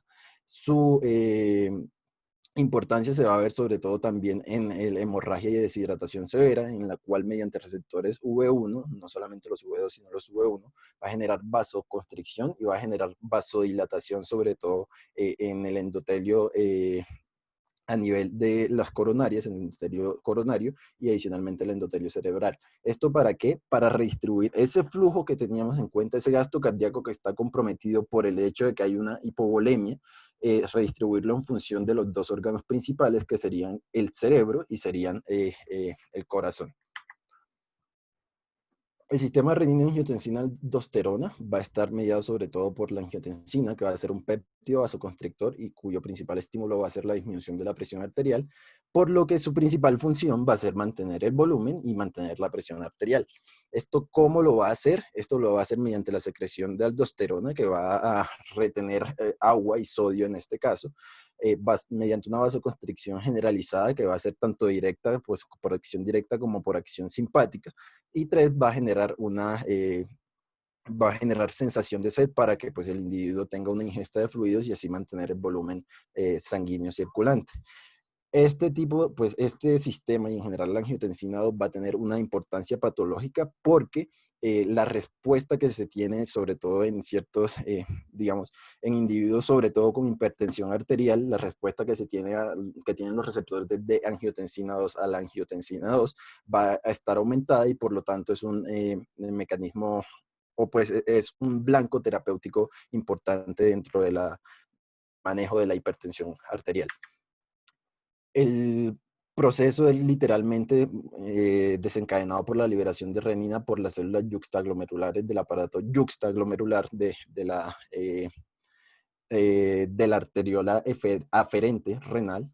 Pues esta libera la renina o estas células liberan la renina que va a convertir el angiotensinógeno, que es una globulina circulante, en angiotensina 1. Esta angiotensina 1 tiene poca actividad en sí misma y por lo tanto debe ser convertida. Esta conversión se realiza sobre todo en espacios que tengan, pues se realiza sobre todo cuando esta presenta una interacción con el endotelio, y el endotelio principal que se va a encontrar a nivel de retorno, pues a nivel venoso, va a ser el endotelio vascular pulmonar. Aquí se expone a una enzima que va a ser la enzima convertidora de angiotensina o la ECA y convierte la angiotensina 1 a angiotensina 2.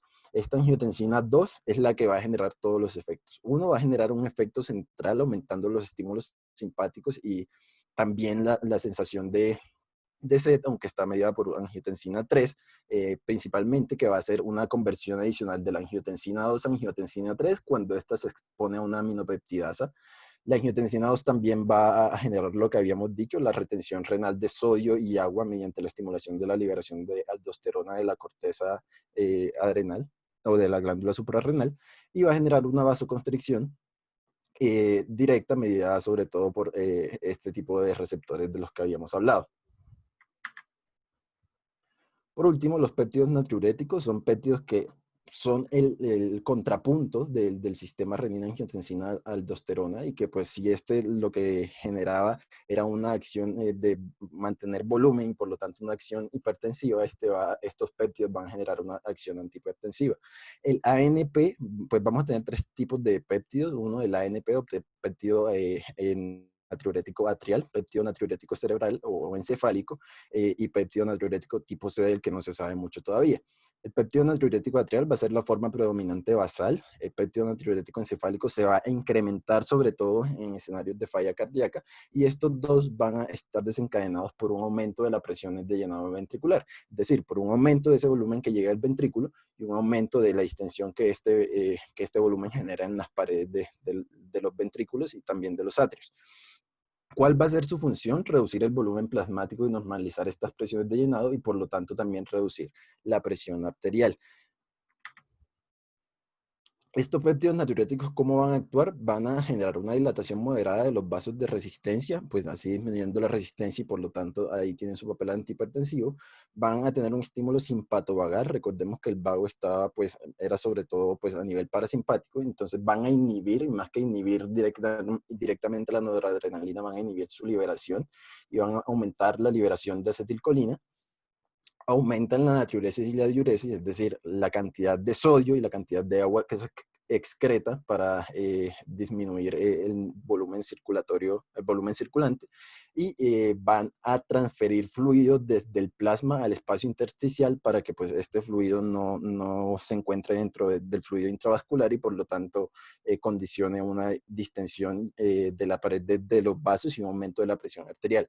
La actividad y la concentración de estos péptidos natriuréticos es baja en condiciones fisiológicas, pero cambia cuando hay escenarios como la falla cardíaca. El péptido natriurético atrial se puede aumentar de 10 a 30 veces, sobre todo en falla cardíaca, y el péptido natriurético encefálico se puede aumentar hasta 200 veces. Esto se dice que es como una respuesta a esa acumulación de fluido que hay en la falla cardíaca, que su secreción es para generar esto y como responder a esa acumulación de fluido, pero también va a tener, digamos, para nosotros una utilidad clínica tanto pronóstica como diagnóstica, sobre todo el BNP. Creo que eso sería todo, pero antes de irnos o pues de terminar la charla, nos gustaría como hacer unas acotaciones complementando lo que dijo Juan al inicio de por qué la fisiología cardiovascular, y es porque básicamente en enfermedades como la hipertensión arterial, uno depende, o pues en general en condiciones fisiológicas se depende de una regulación a largo plazo de la presión arterial. Esta regulación está relacionada con la homeostasis en cuanto a volumen de fluidos, y esto está precisamente balanceado, eh, pues sí, precisamente balanceado con la entrada y salida de fluidos que se tienen que tener del cuerpo, y esta es una tarea titánica que pues cumple, que deben cumplirse, que debe ser llevada a cabo mediante mecanismos de control tanto hormonal, nervioso, pues del sistema de control local, renal y de otros tejidos, como vimos a lo largo de la presentación, y en términos evolutivos esto es lo que va a determinar la supervivencia a largo plazo. El entendimiento de cómo funciona un sistema cardiovascular con respecto a esas hormonas y con respecto a esos mecanismos de control nervioso son la base para entender los mecanismos fisiopatológicos que pues, se presentan en los diferentes tipos o pues en general en la hipertensión arterial. Y lo mismo aplica para la falla cardíaca, ya que pues la falla va a ser el resultado de cualquier condición que me lleve a mí a disminuir esa capacidad cardíaca de bombeo que nos explicaba inicialmente Juan, y que me va a llevar a mí a que yo no pueda suplir las necesidades metabólicas de mis tejidos. Y eso es lo que me va a explicar que yo tenga las diferentes manifestaciones clínicas que tiene la falla cardíaca. Porque yo voy a tener una disminución de ese gasto cardíaco como concepto central del que hablábamos, y eso me va a generar que mi corazón sea una bomba hipoefectiva que yo tengo que, digamos, mejorar, y que yo en teoría debo entender eso para poder manejar una falla cardíaca. Creo que eso sería todo, y pues pasaríamos como a la parte de preguntas si el doctor no tiene como ninguna anotación adicional sobre la charla. Sí, pues vamos a... ¿Ahí me están oyendo? Sí. Sí, listo. Pues primero que todo, agradecerles a todos, a Henao, a Diego, al doctor, por toda la charla. Agradecer a todas las personas que están acá. De verdad, sé que significa muchísimo el hecho de que estén aquí pendientes de una charla, que la organicen también. Entonces, por esa parte, los felicitamos por parte de todo el grupo. También, pues vamos a comenzar ahorita con la parte de las preguntas. Y la primera pregunta que mandaron ahorita es importantísimo. Ya se las mandamos. Si el doctor quiere decir algo, si quiere hacer alguna acotación. Bueno, primero que todo, pues obviamente felicitaciones por el esfuerzo en preparar la charla. Obviamente tratar de hablar de la fisiología cardiovascular en un solo momento, pues es extenso, por supuesto, y es denso, pero digamos que lo más importante de eso es tener en cuenta que estos conceptos ustedes los van a ver todos los días en la medida que vean pacientes cardiovasculares, y de pronto ahorita dentro de las preguntas les pongo un par de ejemplos como para que vean que es real y que por eso los deben ir entendiendo. En la medida que ustedes estudien las diferentes condiciones de enfermedad del sistema cardiovascular, indirectamente cada vez más van a ir repasando nuevamente el mismo concepto y vuelven y lo leen y lo leen y lo leen, y en la medida que más lo lean y que más lo repitan, mejor lo van a ir entendiendo. Eh, y especialmente cuando lo aplican, ¿sí? Ese es algo muy importante. No más para ponerles un ejemplo y que ustedes puedan ver un poquito cómo se aplica todo lo que acabaron de mencionar. Ustedes pueden tener, miren, les voy a contar esto. Cuando yo era residente de medicina interna, yo estuve en el Hospital Clínico de la Universidad Pontificia Católica de Chile un tiempo, y un día estando en servicio de urgencias, llegó un muchacho joven, como de 25 años, que venía como lo venían estudiando por un cuadro febril, y había tenido previamente algunas consultas de estas ambulatorias por fiebre y un rash, un poquito de malestar y una articulación inflamada, pero en sí no le habían definido nada y en esta oportunidad el paciente llega con una franca dificultad respiratoria, pero franca dificultad respiratoria, y prácticamente en inminencia de falla ventilatoria. Entonces, uno rápidamente lo ausculta y lo primero que se da cuenta es que tiene un soplo, ¿cierto? Que es un soplo que es sistólico, que está en el foco mitral y que tiene muchísimos estertores a nivel pulmonar con las piernas secas. Entonces, si ustedes quieren traslapar un poquito todo lo que acaban de explicarle a eso que es real, que es de la vida clínica, entonces sencillamente ese paciente cursaba con una endocarditis infecciosa que le destruyó la válvula mitral. Inmediatamente todo ese proceso sistólico que mencionaron cuando hablaban digamos que el diagrama del ciclo cardíaco, se daña porque ¿qué pasa? La válvula no puede cerrar. Al no poderse cerrar durante la sístole toda o por lo menos más de una proporción de sangre que debe ir hacia adelante, hacia la aorta, se va hacia atrás, ¿cierto? O sea, no logra superar la presión del tracto de aorta, sino que como la presión hacia atrás es menor, entonces ahí empiezan a aplicar ustedes que los flujos dependen de gradientes de presiones. ¿Para dónde va a coger la sangre? Para donde haya menos presión.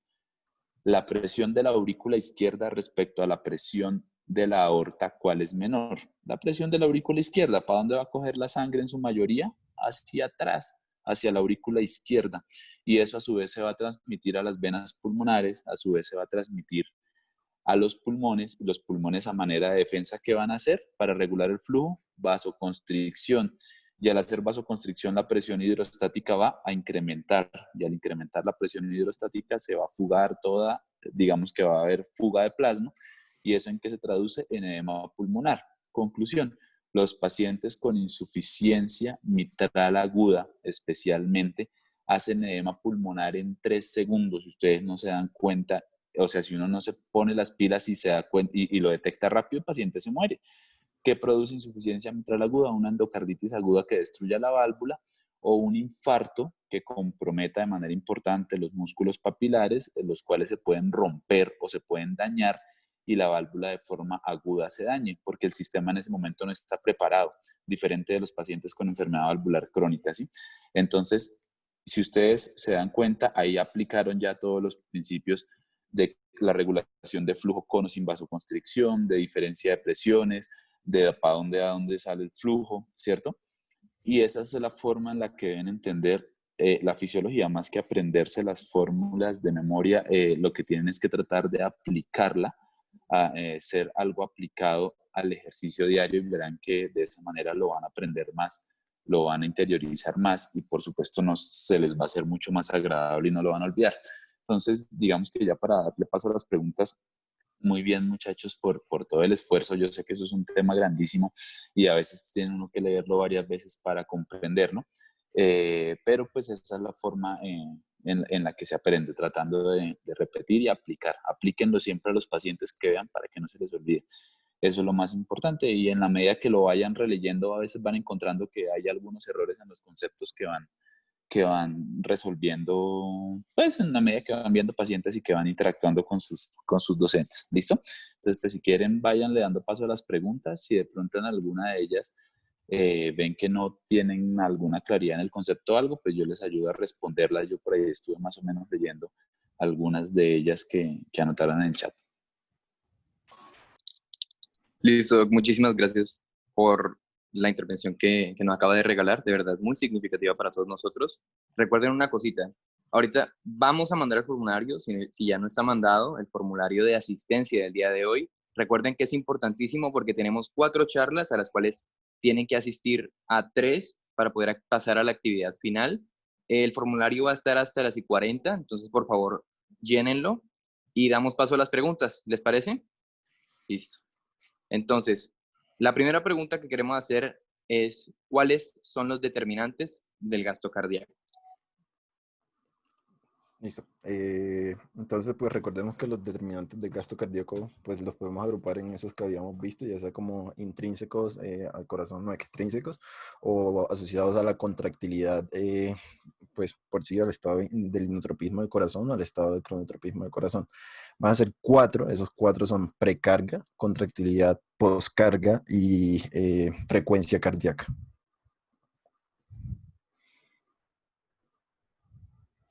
Listo, súper. Entonces, te vamos a hacer la siguiente pregunta. La segunda pregunta es, si la fisiología es distinta en las partes del corazón, uno que ve en el electrocardiograma. Eso no Pues eso. ya Dale. más o menos, gracias, ya más o menos le habíamos explicado que la despolarización, perdón, auricular iba a significar en el trazado electrocardiográfico como una onda P, que el complejo QRS iba a ser la despolarización de los ventrículos y la repolarización ventricular pues iba a ser como tal la onda T. Yo quería hacer como una intervención, no sé si quien hizo la pregunta está por ahí, o sea, como cuál era el objetivo de la pregunta. Porque pues sí, o sea, se entiende que pues si la fisiología es distinta en las diferentes partes del corazón, uno lo que está viendo es como la transmisión de ese impulso eléctrico a lo largo de todo el sistema de conducción. Entonces, pues, como dice Juan, es importante como saber cuál era la duda específica, porque pues la despolarización auricular se ve en la onda P, la despolarización ventricular en el complejo QRS, y pues así con cada una de las ondas. Entonces, no sé si quien hizo la pregunta está por ahí. Si quieren, yo les voy ayudando un poquito, de pronto y con esto les resuelvo la duda. El electrocardiograma básicamente es la evaluación de la señal eléctrica del corazón y parte de la teoría del dipolo, ¿cierto? O sea, tenemos un extremo positivo y un extremo negativo. Y la diferencia de voltaje entre esos dos extremos se va a manifestar como una deflexión. La deflexión puede ser positiva o puede ser negativa, ¿cierto? El electrocardiograma de 12 derivaciones es, digamos que, el esqueleto eléctrico del corazón visto desde diferentes puntos. A veces, para explicarlo más fácil, y especialmente cuando uno habla de las paredes del corazón, es como si a ustedes, imagínense a alguno de ustedes parado en un punto y le vamos a tomar fotografías de diferentes ángulos, ¿cierto? Si yo me hago atrás, ¿qué les voy a ver? La cabeza y la espalda. Si me hago adelante, les voy a ver la cara, ¿cierto? Si me hago de lado, les voy a ver el perfil. Y así eso es lo que hace. Cada derivada es como un fotógrafo ubicado en una parte evaluando o analizando esas señales eléctricas, ¿cierto? La fisiología es diferente en el sentido de que las velocidades de conducción en el corazón son diferentes, o sea, son sincrónicas. Primero va la aurícula, ¿cierto? Después viene una línea isoeléctrica que sería el segmento PR, que obedece a uno de los retrasos que ya muy bien mencionaron ustedes entre el nodo auriculoventricular, es decir, ese punto donde no hay diferencia eléctrica y se establece una línea recta, y posteriormente a ese pequeño retraso nuevamente hay señal eléctrica y se forma el complejo QRS. Posteriormente viene, posteriormente viene la repolarización o viene este segmento ST y por último la repolarización. Entonces, al decir que la fisiología en el corazón es diferente, si lo decimos del electrocardiograma, hablamos de señales eléctricas, ¿cierto? Ahí no estamos hablando de nada más que señales eléctricas. Los tiempos son diferentes, entonces cada deflexión habla de la señal, la P en la aurícula, el QRS en los ventrículos y la T en la repolarización, y cada segmento recto realmente viene dándonos a conocer un poco los retrasos que hay o los momentos donde no hay diferencia eléctrica, y ya las derivadas les van a mostrar en cada pared qué es lo que sucede. El electrocardiograma da muchísima información desde el punto de vista que en la medida que ustedes lo aprenden a interpretar, a veces incluso pueden identificar otras enfermedades en él. Me explico. Si ustedes cogen y ven un paciente que tiene un QT corregido supremamente prolongado y aparte el paciente es joven y lo ven con un edema duro en las extremidades únicamente, pero no tiene disnea, pero no tiene ortopnea, ¿cierto? Y de repente lo ven ustedes y tiene los ojos como brincones. De pronto eso es más bien un trastorno de la tiroides, ¿cierto? Una enfermedad tiroidea y no una falla cardíaca. Ahí tienen que empezar a mirar muchas cosas. Con el tiempo, por ejemplo, los pacientes con insuficiencia valvular aórtica, que el corazón se dilata muchísimo, se hace muy grande el electrocardiograma de esos pacientes siempre se torna como que los complejos son anchos, pero no cumplen un criterio claro de bloqueo de rama derecha o de bloqueo de rama izquierda, ¿cierto? Ustedes los van a aplicar y no les da todo, les da uno, pero el otro no. El otro sí, pero el otro no. Entonces uno termina diciendo trastorno inespecífico de la conducción intraventricular y ya con la experiencia dicen, ese es un electrón de insuficiencia aórtica. Y van y miran y efectivamente el paciente tiene soplo y tiene insuficiencia. Entonces, pues yo no sé si con eso les haya podido como responder la pregunta, pero básicamente el electrocardiograma es esas señales eléctricas del corazón vistas desde diferentes puntos, las 3 o las 4 ondas típicas que ustedes ya saben de la P, el QRS y el pues digamos que ya lo tienen claro a qué corresponde cada uno, pero en la medida que exploren un poco más van entendiendo cómo se instauran o cómo se marcan. Pueden mostrar muchas cosas el electrocardiograma.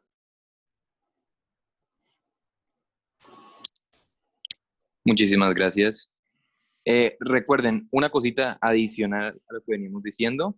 El formulario de asistencia que nosotros mandamos es para los estudiantes de la Universidad del Rosario, que es parte del MIC. Es para que lo tengan en cuenta. Pues, esa es la aclaración que queremos hacer. Y para que oigan la siguiente respuesta. La siguiente pregunta. ¿La válvula aórtica se cierra por la regresión de la sangre después de la contracción? Me imagino que estará haciendo hincapié a lo que ustedes dijeron del flujo anterogrado de la sangre cuando se hace el cierre de la válvula aórtica. Esa es la pregunta que se hace. No sé si quieres responderla tú, Juan, o yo.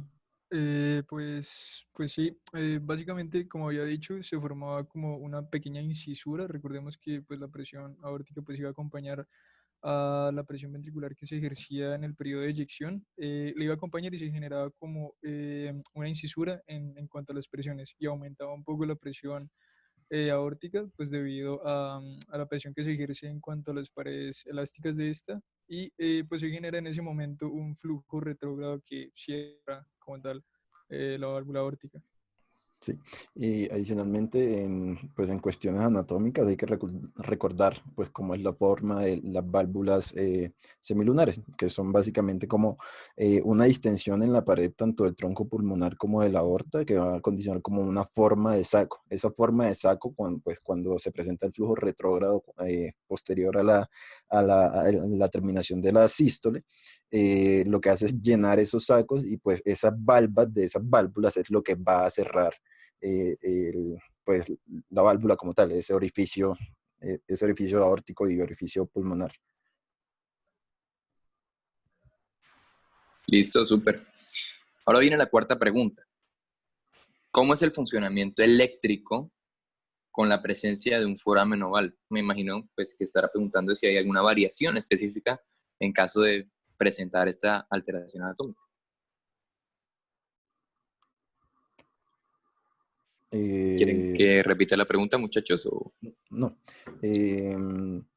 Como tal, no sé exactamente, o sea, no sé si hay una alteración en el funcionamiento eléctrico con presencia del foramen oval, o sea, literalmente me gustaría que el doctor respondiera a esa pregunta porque no lo sé. Vengan, les ayudo. No Pero hay ningún cambio, ¿bueno? creo que no, pues sí. Porque, pues, No hay ningún, eléctricamente no hay ningún cambio. El foramen oval, digamos que es un hallazgo casi que benigno, está presente en 3 de cada 10 personas, el 33% de la población normal, o sea, de todos los que, si ahorita estamos acá 30 personas, una tercera parte de estos 30 seguramente tendrán o tendremos, yo no sé por qué nunca me ha hecho un eco, foramen oval permeable, pero no afecta de ninguna manera la conducción eléctrica la presencia del mismo, o sea, no interfiere en el electrocardiograma en nada.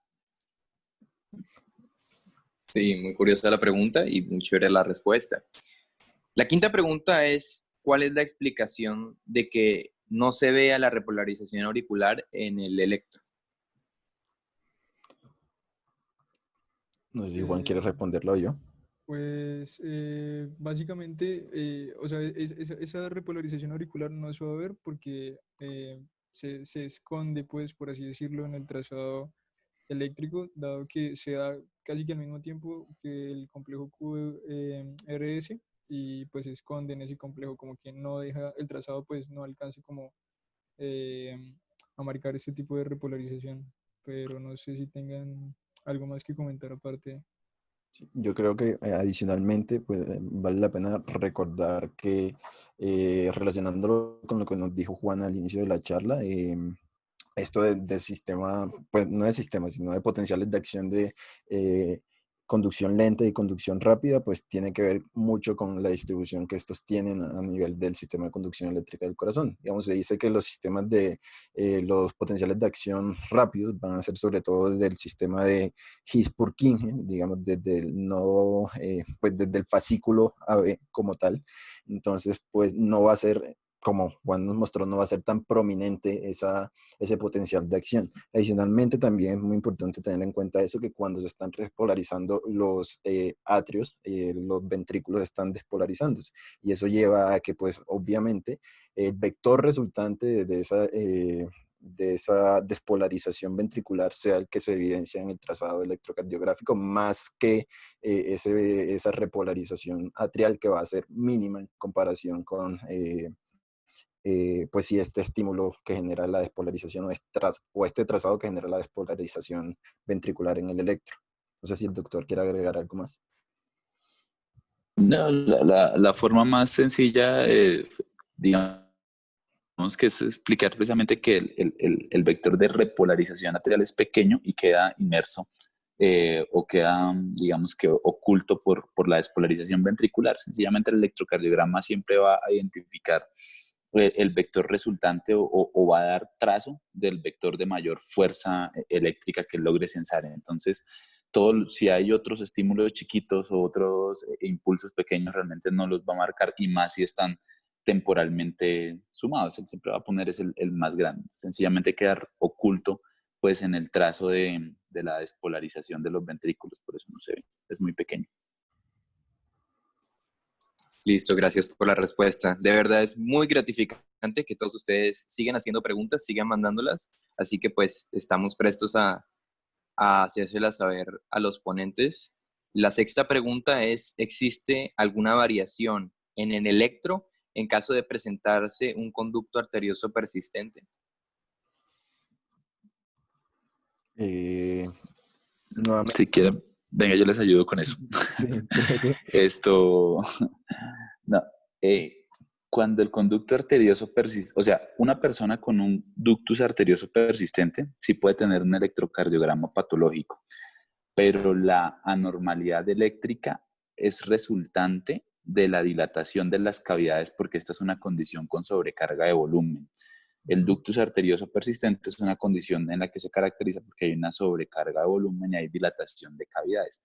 En ese orden de ideas, en el electrocardiograma se van a notar mayores voltajes porque hay dilatación y retraso en la conducción, precisamente porque la cavidad se hace más grande y la conducción del impulso es mucho mayor, incrementa no solo el volumen, sino la presión también. Entonces, a la postre, cuando ya el trastorno es crónico o ha hecho o ha modificado, digamos que las estructuras cardíacas, ahí lo que vemos es que hay incremento en las cavidades y pueden haber signos de dilatación auricular o de crecimiento ventricular con desviaciones del eje, según digamos que según la afección que exista. En el ductus arterioso persistente, como tal, hay un flujo continuo, tanto en sístole como en diástole, es un soplo que es continuo, que viene de la arteria, digamos, de la pulmonar hacia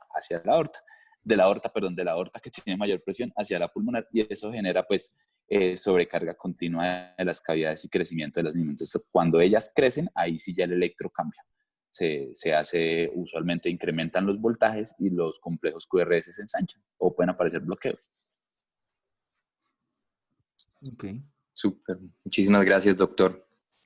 ¿Existe alguna variación en el electro en caso de, bueno, esta ya la volvimos a hacer, disculpen, ¿hay alguna relación de las arterias elásticas con el flujo retrógrado que se presenta después de la contracción, en el sentido de que esta podría ser la causa?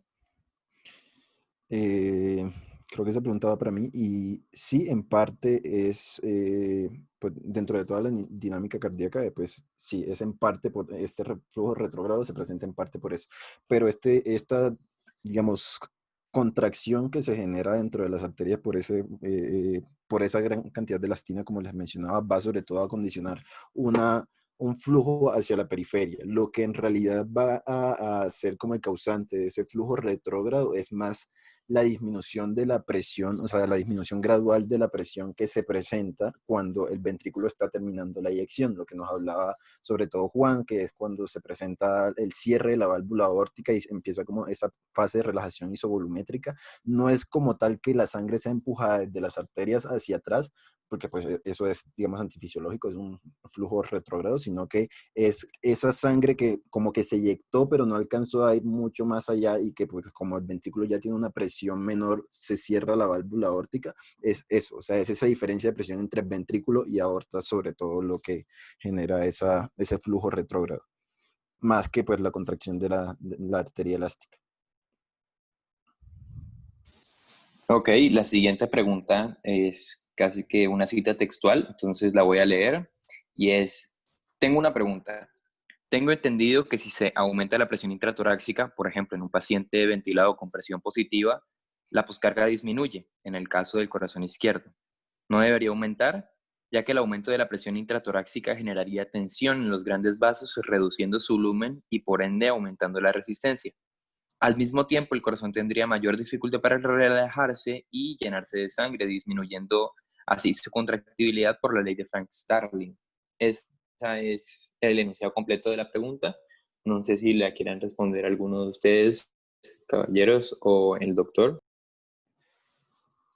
Una pregunta bastante larga. O sea, hay que entender que pues generalmente cuando hay un aumento de presión intratorácica, lo que uno esperaría es que pues esto comprima inicialmente los grandes, las venas, ¿no? O sea, que comprime inicialmente las venas, esa compresión de venas va a aumentar el retorno venoso y pues por retorno venoso se va a aumentar precarga y por lo tanto el mecanismo de Frank-Starling va a aumentar la contractilidad de los vasos.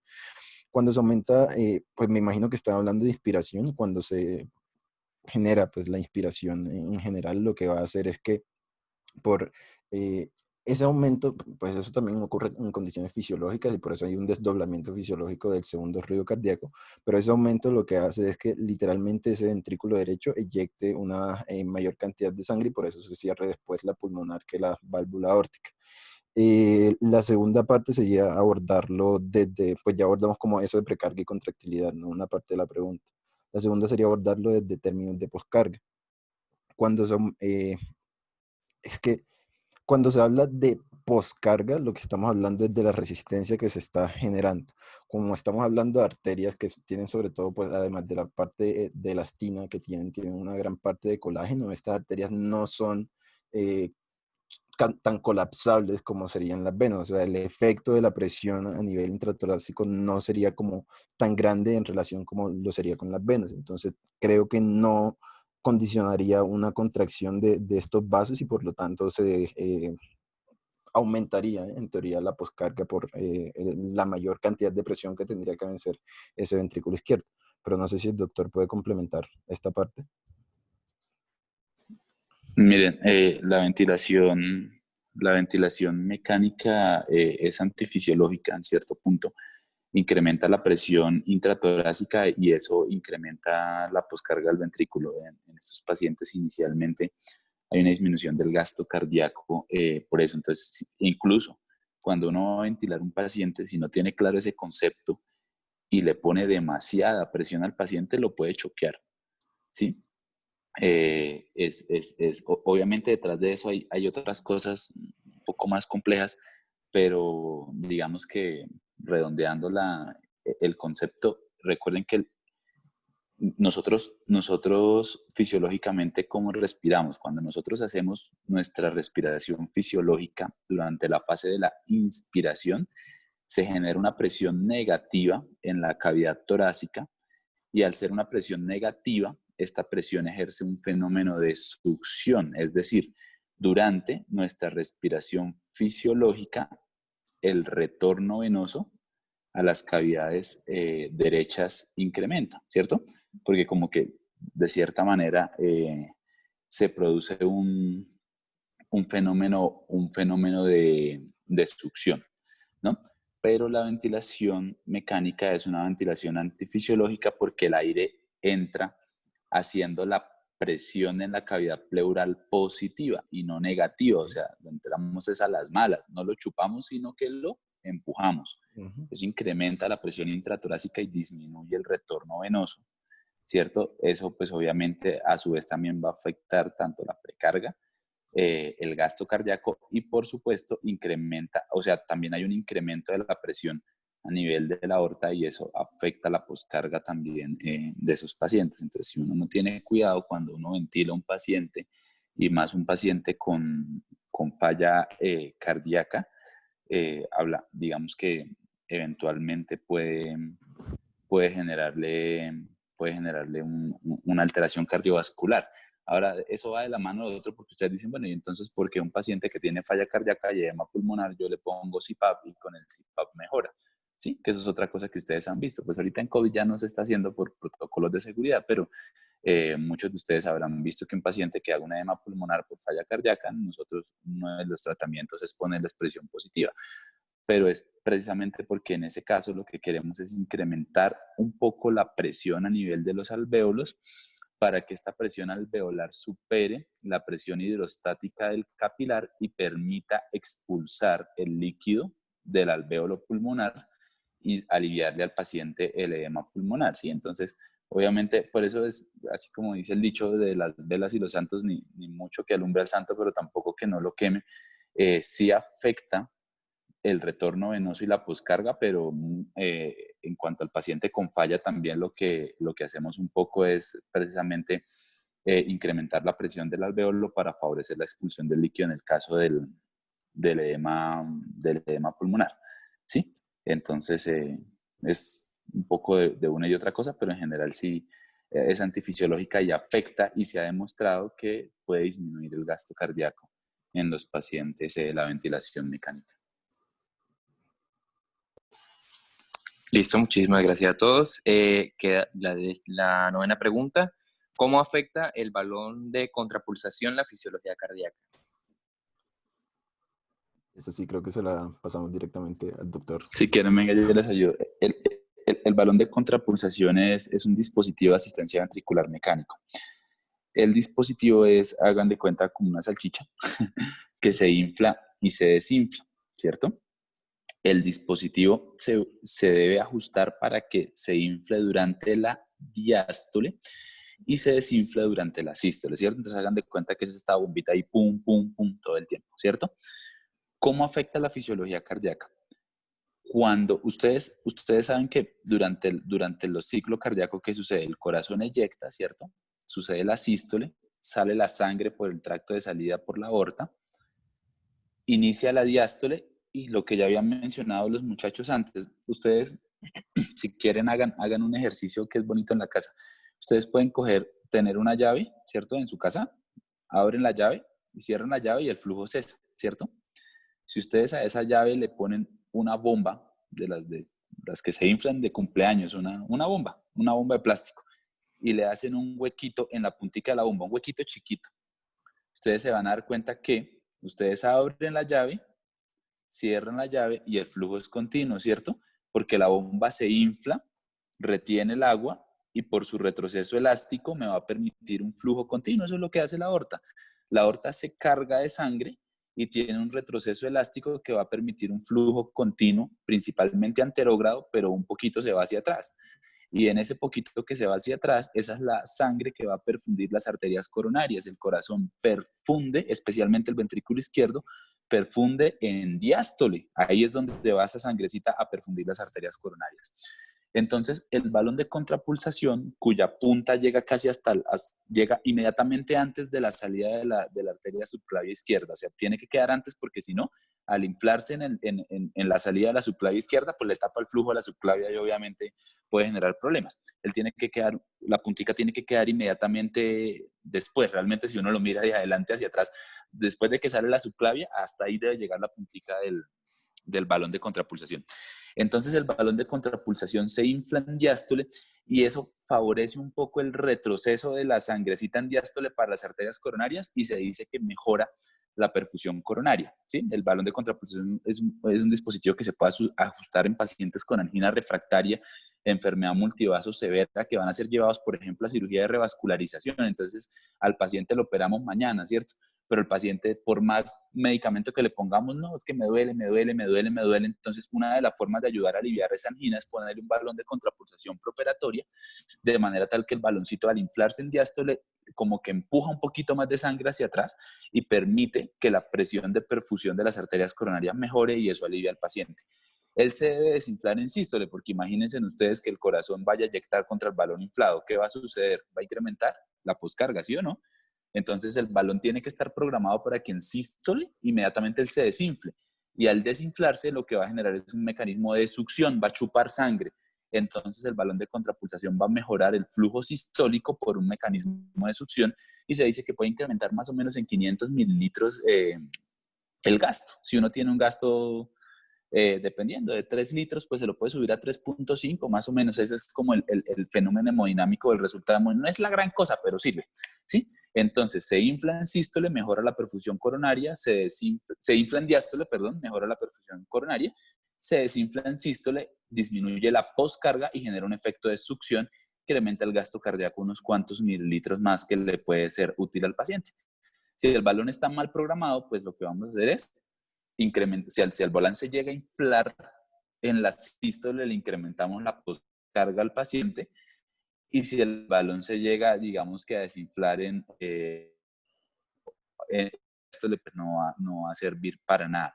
Lo otro que es importante es que un balón de contrapulsación no se le puede poner a un paciente que tenga valvulopatía, ¿no? Si hay una insuficiencia aórtica y el balón, pues terminamos de sobrecargar al paciente y lo matamos, lo mandamos a una hemo. Muchísimas gracias, doctor, por la explicación y por todo, por el ejemplo, por la explicación, por todo. ¿Qué efectos, esta es la 10ª pregunta, qué efectos tiene el péptido natriurético atrial sobre el sistema renal? Listo. Entonces, como les decía, pues los péptidos natriuréticos en general lo que van a hacer es lo que dice su nombre, van a generar natriuresis, es decir, excreción de sodio y de agua, natriuresis y diuresis. Y pues a nivel renal tienen como ciertas características, pues ciertos efectos, ¿no? Primero van a dilatar la arteriola aferente, esto va a aumentar pues la tasa de filtración glomerular, porque pues hay un mayor flujo y hay una mayor pues filtración tanto de sodio como de agua, como de los otros componentes que filtra el glomérulo, ¿no? Va a tener una acción también a nivel de dos hormonas importantes, o pues de dos péptidos importantes. Uno va a ser la renina y otra va a ser la aldosterona, que pues si vimos son un sistema prohipertensivo, por decirlo de alguna forma, a nivel fisiológico. Y pues tenemos que recordar también que la acción de la aldosterona en condiciones basales es la de reabsorber sodio y agua. Entonces, inhibiendo como la acción de estas dos, lo que va a hacer es actuar a nivel de todo el sistema RAS para inhibir la reabsorción a nivel de túbulo contorneado proximal y distal de sodio y agua. Eso sería como a grandes rasgos lo que hace el péptido natriurético, y pues también tiene como los otros efectos de los que habíamos hablado en el sistema cardiovascular y pues la reducción de volumen desde el espacio vascular, o sea, desde el líquido intravascular al líquido intersticial.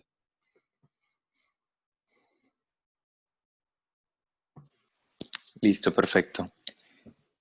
11ª pregunta, si la fracción de eyección se ve disminuida, ¿eso quiere decir que el problema es eléctrico o evidencia algún daño en la musculatura cardíaca?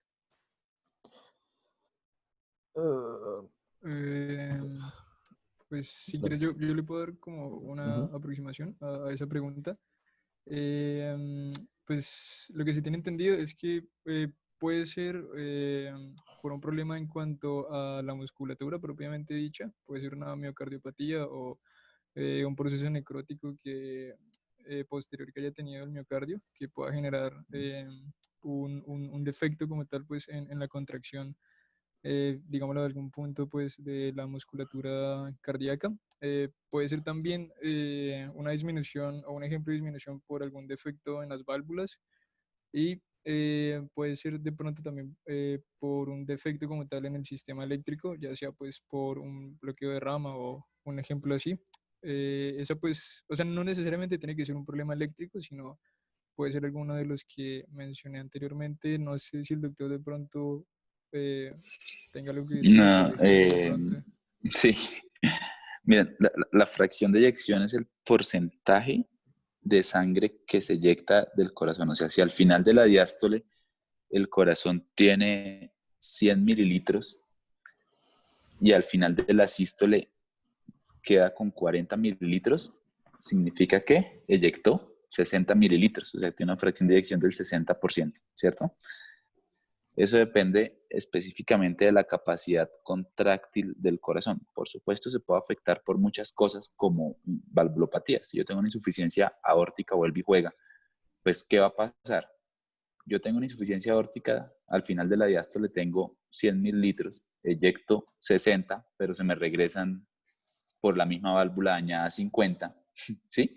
Entonces, por ejemplo, porcentualmente la fracción de eyección, ahí usted, o sea, digamos, como porcentaje de valor inyectado, es 60.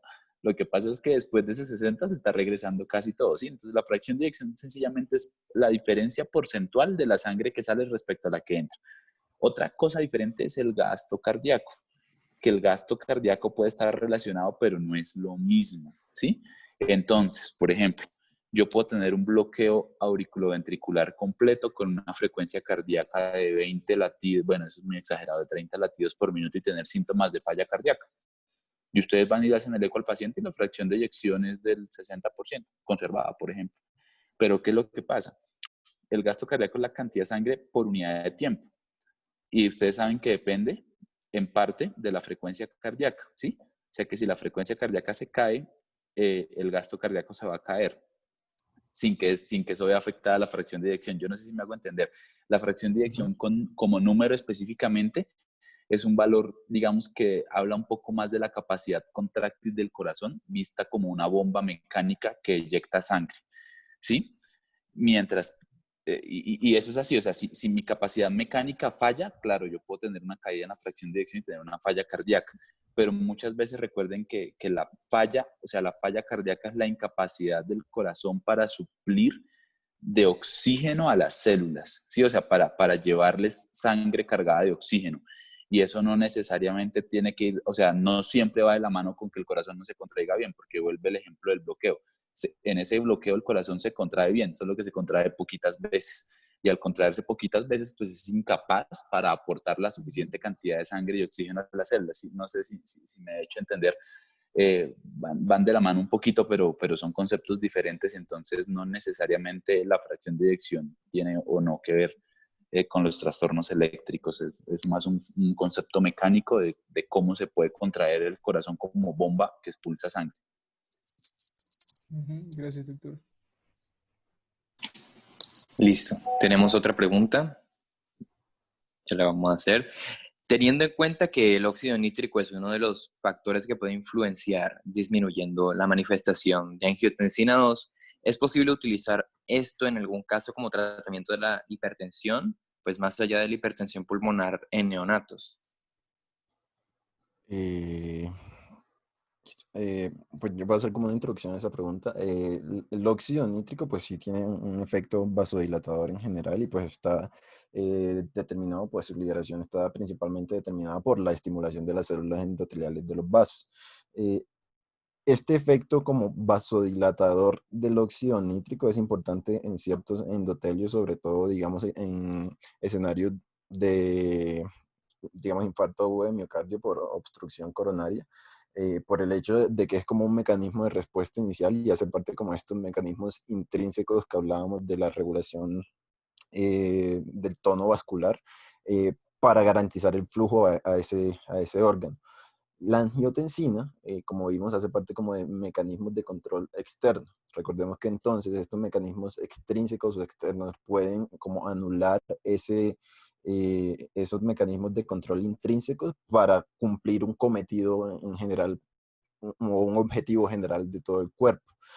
El óxido nítrico, pues moléculas que son análogos del óxido nítrico que funcionan de forma similar como nitroprusiatos, nitroglicerina y demás se utilizan sobre todo en el tratamiento o pues han utilizado en tratamiento de crisis hipertensivas y demás, pero más allá de eso, o sea, más allá de ese como cuadro agudo, lo que empieza a generar ese cambio en los valores normales, con ese rango fisiológico de tensión arterial, va a ser el papel hormonal que median estas hormonas que hacen parte como del eje renina-angiotensina aldosterona. No sé si el doctor, como pues, con su experiencia clínica, sabe del uso de nitroglicerina más allá de esto que hablamos de crisis hipertensivas y demás.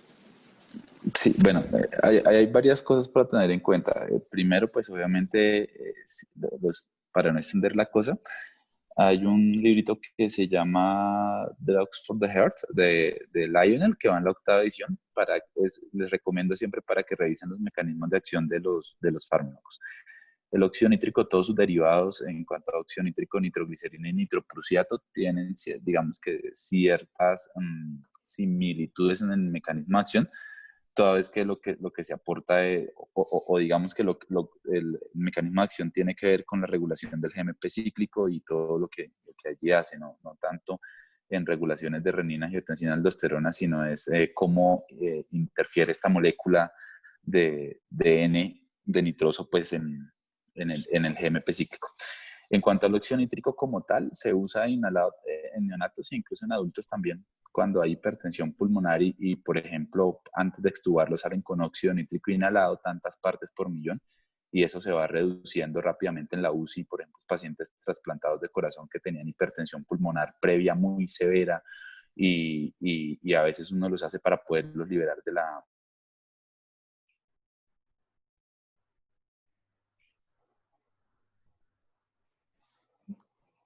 Bueno, Perdimos al doctor. y no, él me dijo que lo que pasa es que está de turno y ya se le iba a descargar el dispositivo del que estaba conectado. Entonces, pero creo que ya había terminado la explicación que estaba dando. Entonces, nada, una vez más, agradecerles a todos por quedarse hasta el final.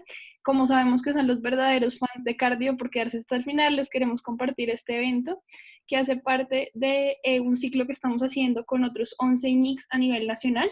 Es el día de mañana a las... se me olvidó si es bueno, creo que es a las 6 de la tarde. Va a ser dado por el IMIC de la Universidad de Corpas. Para el que desea asistir, igual la información la vamos a estar compartiendo mañana por nuestras redes sociales. De nuevo, darles muchas gracias a todos por estar.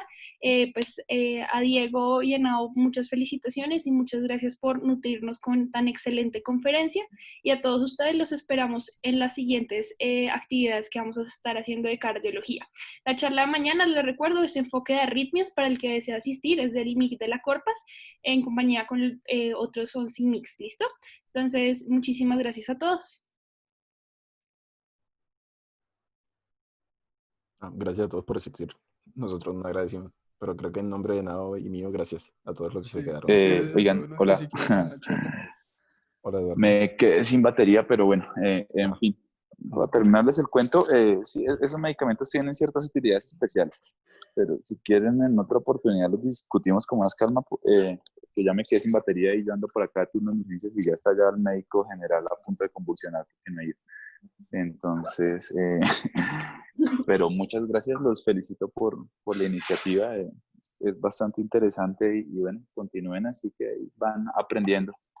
Lo más importante es la disciplina y las ganas. Y con eso ya tienen el resto hecho. Muchas gracias, doctor. Gracias, doctor.